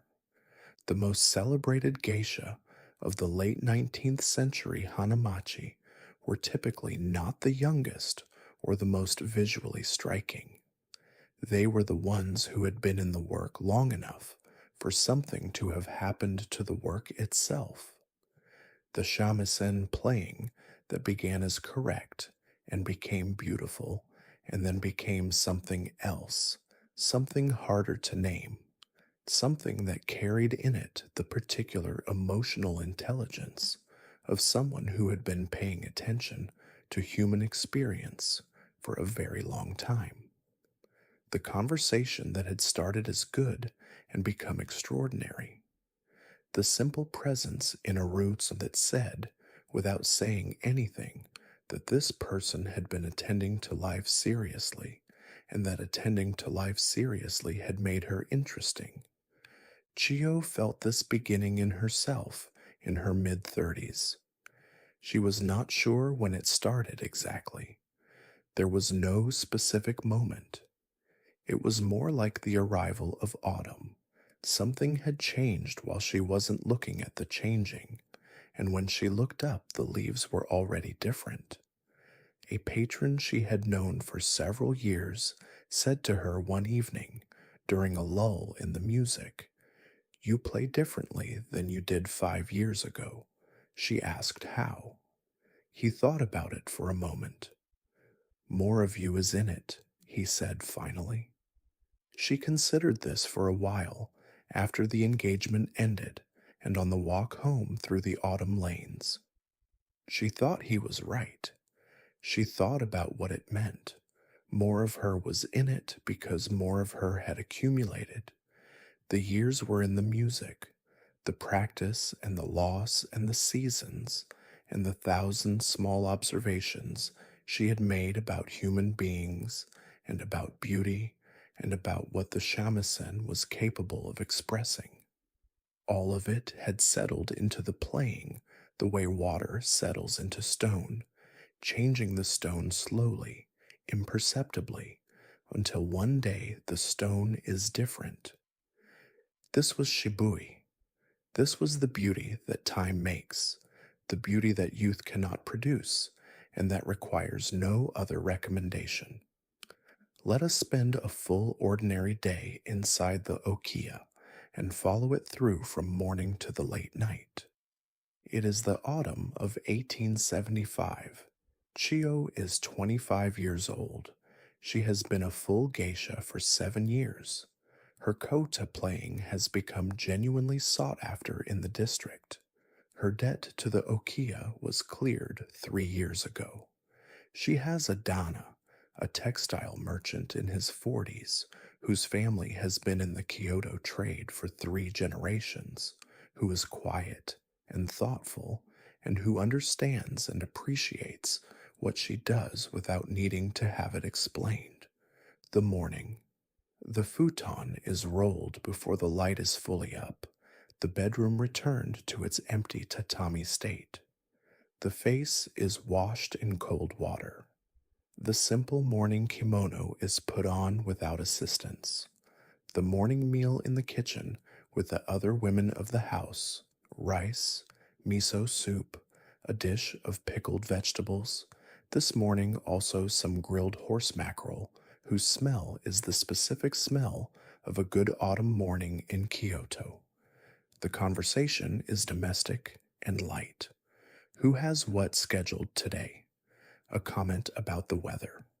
A question about whether the package that arrived yesterday was for the house or for one of the geisha specifically.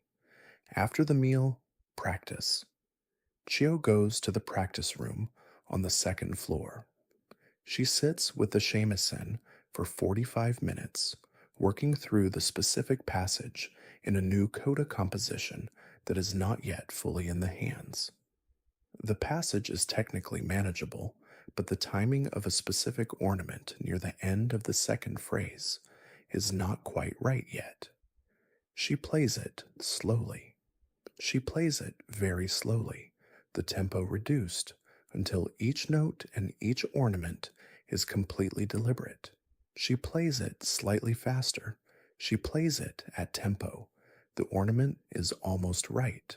She plays it again. After the shamisen, the walk to the dance teacher's studio, the lanes of the hanamachi in the mid-morning have a different quality from the lanes of the evening. The okiya are closed and quiet. The occasional other geisha or maiko passes, in morning kimono, headed somewhere purposefully. The dance lesson lasts an hour. Her teacher is the same woman who taught her when she was 12, now in her 60s and more observant than ever. Today's lesson focuses on a seasonal autumn piece that Chiyo has been dancing for several years. The lesson is not about learning it, it is about deepening it. Her teacher watches the piece through once and then stops her at a specific moment. The transition between the second and third movements, she says. The breath before the transition. She demonstrates, and Chiyo watches the way the stillness just before the movement changes the movement itself, giving it a different quality of arrival. Chiyo tries it. Better, the teacher says. Again. The afternoon, an errand to the kimono maker to discuss a new winter kimono that has been ordered. The maker brings out the sample fabric, a deep charcoal silk with a subtle woven pattern of pine branches, quiet and refined. They discuss the collar, the lining, the specific shade of the nagajuban that will be visible at the neck and wrist. These decisions take time and attention. They deserve time and attention. A poor decision in a kimono is worn for years. Back at the okiya, personal practice, the shamisen passage again, faster now, the ornament settling into something close to right. A letter written to a patron who sent a seasonal gift, the letter composed with care, the seasonal reference appropriate, the tone warm and correct. Then the preparation for the evening, the baths, the ofuro, the Japanese bath, was not a quick functional shower. It was a ritual. The body was washed completely before entering the bath, then soaked in water, very much hotter than Western bathing convention preferred, the heat entering the muscles gradually. The soaking lasted 15 or 20 minutes, then the careful drying, then the dressing, which began with the application of the oshiroi, the oil base, the white powder, mixed and applied with the brush in the downward strokes that had become as natural as washing. The features drawn, the wig arranged, then the kimono, the nagajuban placed and aligned, the outer kimono draped and folded, the obi tied with the assistance of the young maiko, who has been assigned this task and who is herself still learning the correct technique. The taiko musubi takes 15 minutes to tie properly. The maiko ties it, checks it, adjusts a fold, checks again. Chiyo stands still, looking out the window at the autumn garden, while her back is managed behind her. Then the kanzashi. 2 pieces for this evening, both appropriate to the season. Then the wooden gate sandals. Then the inspection in the full-length mirror. The woman in the mirror is not a woman in costume. She is a geisha on her way to an engagement. The difference is not visible to someone who doesn't know it, but it is fully present, the walk to the okiya. The evening engagement begins at 7 o'clock. 8 guests tonight, a mix of regular patrons and 2 new faces introduced by an existing patron, The room reads quickly. The energy is good. The group is cohesive. The two new guests are nervous in the specific way of people who know they have been brought somewhere they have always wanted to go and are not entirely sure how to be here. Chiyo manages this without appearing to manage it. She directs a question to one of the new guests early in the evening, a question that he can answer easily and at some length, and while he answers it, she watches the rest of the room use the moment to relax into the space his talking has created. The music, a seasonal autumn kuta, the new piece whose ornament she has been working on. The ornament is right tonight. She knows it as she plays it. The small satisfaction of a technical problem resolved, the note landing exactly where it should. The games, lively, the room finding its collective humor. The conversation, wide ranging, the evening moving into its later hours, and the guests becoming more themselves as the sake and the warmth and the music did their work. At one point, one of the regular patrons says something about the political situation in Tokyo, the Meiji government's recent policies. Chiyo responds from genuine knowledge. She reads the newspapers. She has opinions. She offers one, carefully framed as a question rather than a statement, and the conversation opens into something real. The engagement ends at 9:30. The guests leave with the particular relaxed quality of people who have spent an evening well. The walk home, the night lanes, the maple leaves on the stone, the door of the okiya, the undressing, the removal of the kanzashi placed on the stand, the unwinding of the obi, the unfastening of the outer kimono, the removal of the wig set on its stand, the cleaning of the face, the specific oil that removed oshiroi, applied in slow circular strokes, the white lifting from the skin in gradually lighter stages. Her own face in the mirror, a little tired, the good tired of work done well. In the kitchen, rice that someone has left warming on the brazier. She eats a bowl standing at the counter, not bothering with the formality of a table. Then the futon unrolled in the small tatami room. Then the quilted covers pulled up around her. Then the sounds of the house. Then sleep. There is a particular quality of quiet that settles over the hanamachi after midnight. The engagements have all ended. The last guests have made their way home through the night lanes. The ochaya have extinguished their lanterns one by one, the lights going out along the street in a sequence that has its own slow rhythm. The stone lanes are empty now, except for the occasional sound of wooden sandals. A geisha returning late from an engagement that ran long, the sound of her sandals on the wet stone, the only sound in the whole district. Then that sound too fades, and there is only the night. In the okiya, the house settles into its late night state. The final sounds of undressing and washing drift through the thin walls. A soft voice, someone asking a question, the slide of a screen, then quiet. Then the particular quiet of a house full of sleeping people, which has a different quality from an empty house. A presence in it, a warmth. In the small room on the second floor, the one whose window looks out over the garden at the back of the house, where the single autumn maple has been dropping its leaves for the past week, Chiyo is lying on her futon.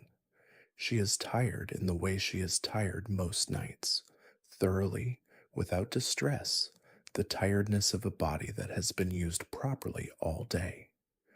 The tiredness that arrives not as exhaustion, but as the natural conclusion of activity, the body beginning its withdrawal from engagement toward rest. She looks at the ceiling. The room is dark except for the faint glow from the small brazier in the corner. Its charcoal burned down to the last orange warmth. She thinks about the ornament in the second phrase of the kuta that she finally got right tonight, the note landing in its correct place for the first time. She plays it in her mind, the way she has always replayed music when she wants to understand it better, the fingers moving slightly without the instrument. She thinks about the patron's comment about Tokyo, the conversation that opened up out of it. She thinks she will read more about the specific policy he mentioned. She thinks about the new kimono, the charcoal silk, the pine branch pattern. She thinks about the new maiko who arrived at the okiya 3 months ago, a quiet girl from Shiga Prefecture who is showing early signs of something interesting in her shamisen work, a particular quality of listening that most students don't develop for years. She thinks, I should mention this to the Okasan. Then she stops thinking about it. The body is warm now under the quilted covers. The room is very dark. Somewhere below her, the faint sound of the kitchen fire. Somewhere outside, the very distant sound of the Kamo River, which you can hear from the back of the okiya on very quiet nights, its movement a continuous low murmur that has been present in this neighborhood for centuries before the okiya existed and will be present for centuries after. The thoughts slow. They do not stop all at once, but they lose their urgency, their forward momentum. They become less like thoughts and more like the impressions that float in the space between waking and sleep.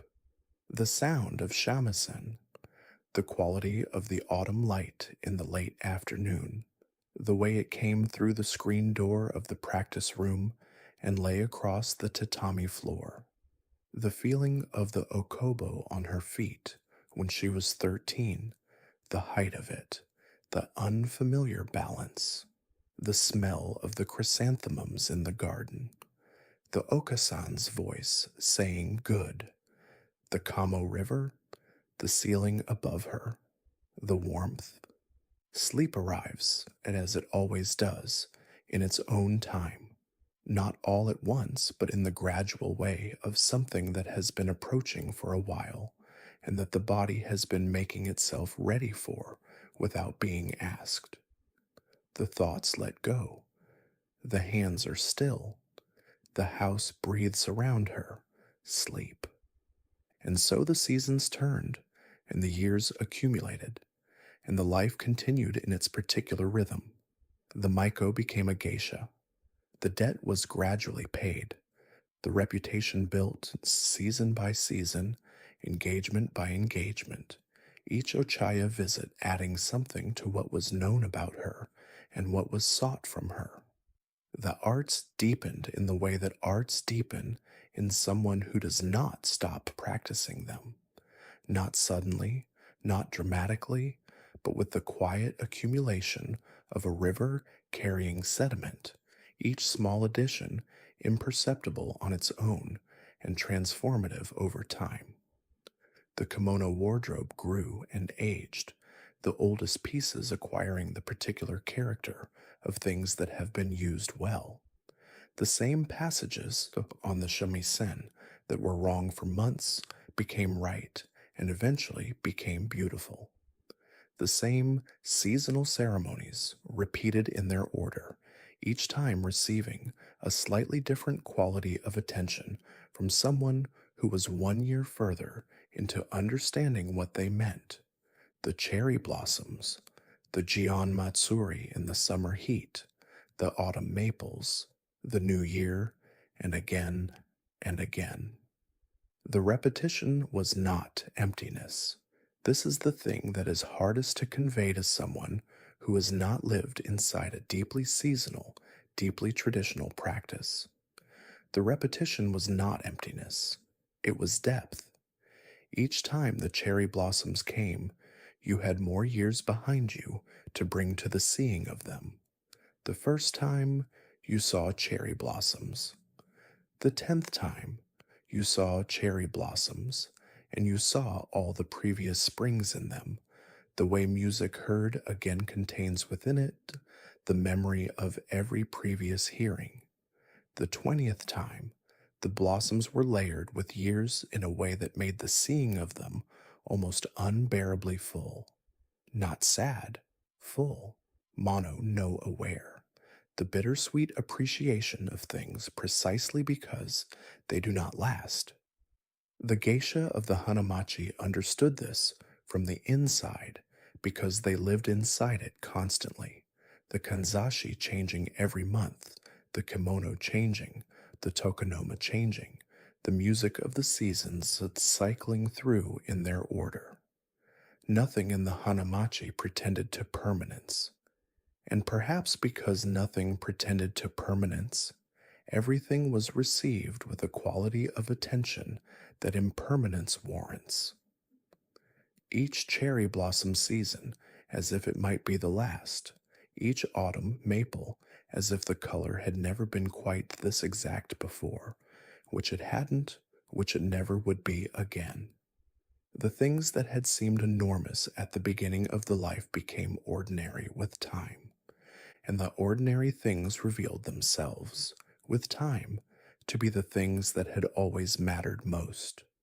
The rice in the morning, the warm kitchen in winter, the voices of the dance teacher, patient and precise, the feeling of the bachi settled correctly in the right hand, the moment when the ornament in the second phrase of the kuta finally lands exactly where it should, the sound of the Kamo River on a quiet night, the ceiling above the tatami room in the dark, sleep arriving in its own time, the same in every era, the same in every life that has committed itself to something real.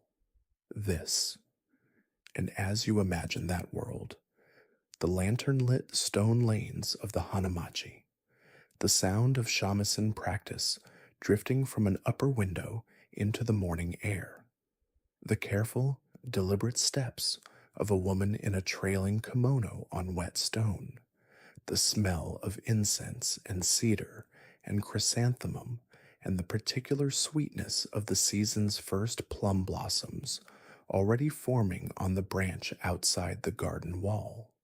Perhaps you can feel the particular quality of that world settling around you, the quality of attention it asked for and that it rewarded with something that is hard to name, the commitment to beauty as a serious enterprise, the understanding that some things take time and that the time is the point, the way the seasons moved through it so consciously, each one anticipated, received, and fully experienced and then released.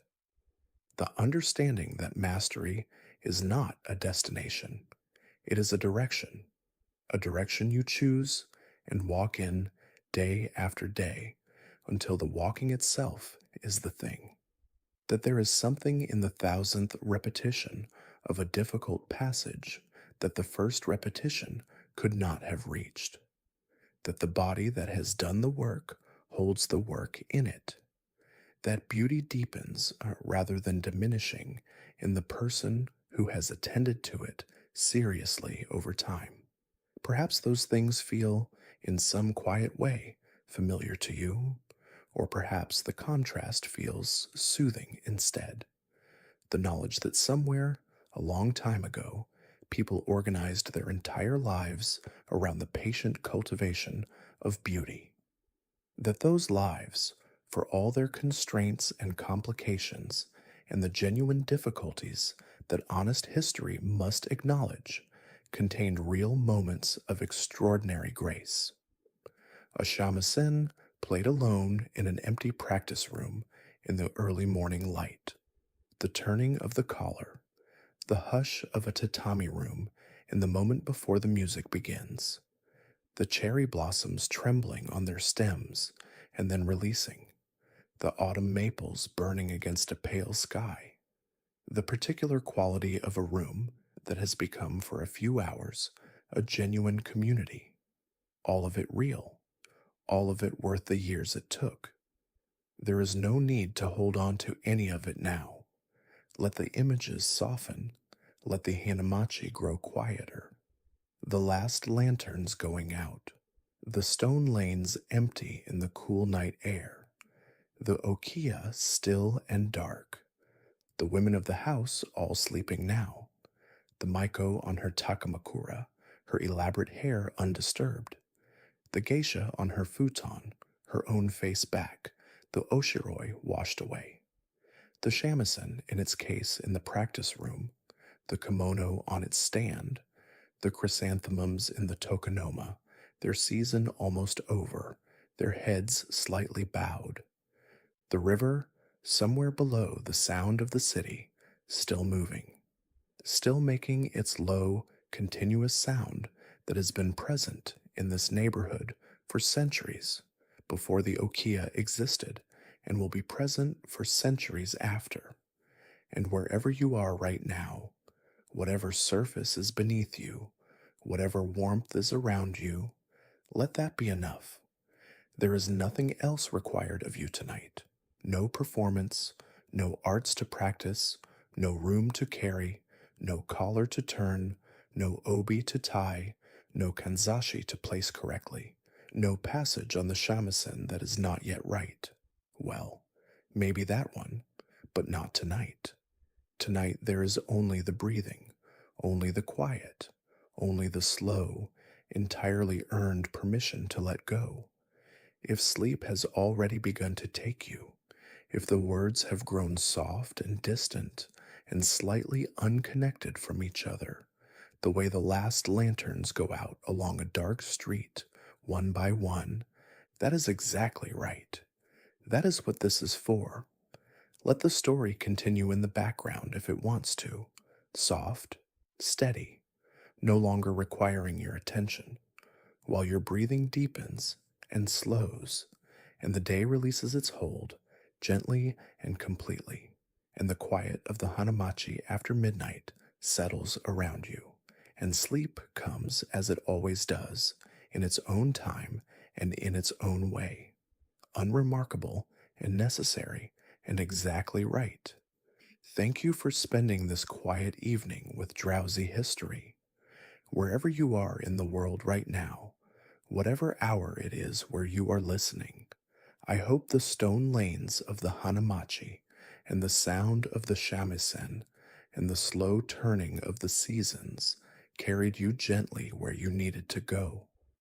Leave a soft comment when you wake if you feel like it. Tell me where you were listening from, or just that you drifted off somewhere between the practice room and the autumn maple leaves on the wet stone, or during the ornament in the second phrase of the kuta when it finally landed right. It is always a good thing to know these quiet stories are reaching people in the dark, all across the world, all at different hours, all drifting toward sleep together in their different darknesses. Until the next gentle evening, rest well, breathe slowly, and let sleep come exactly as it should.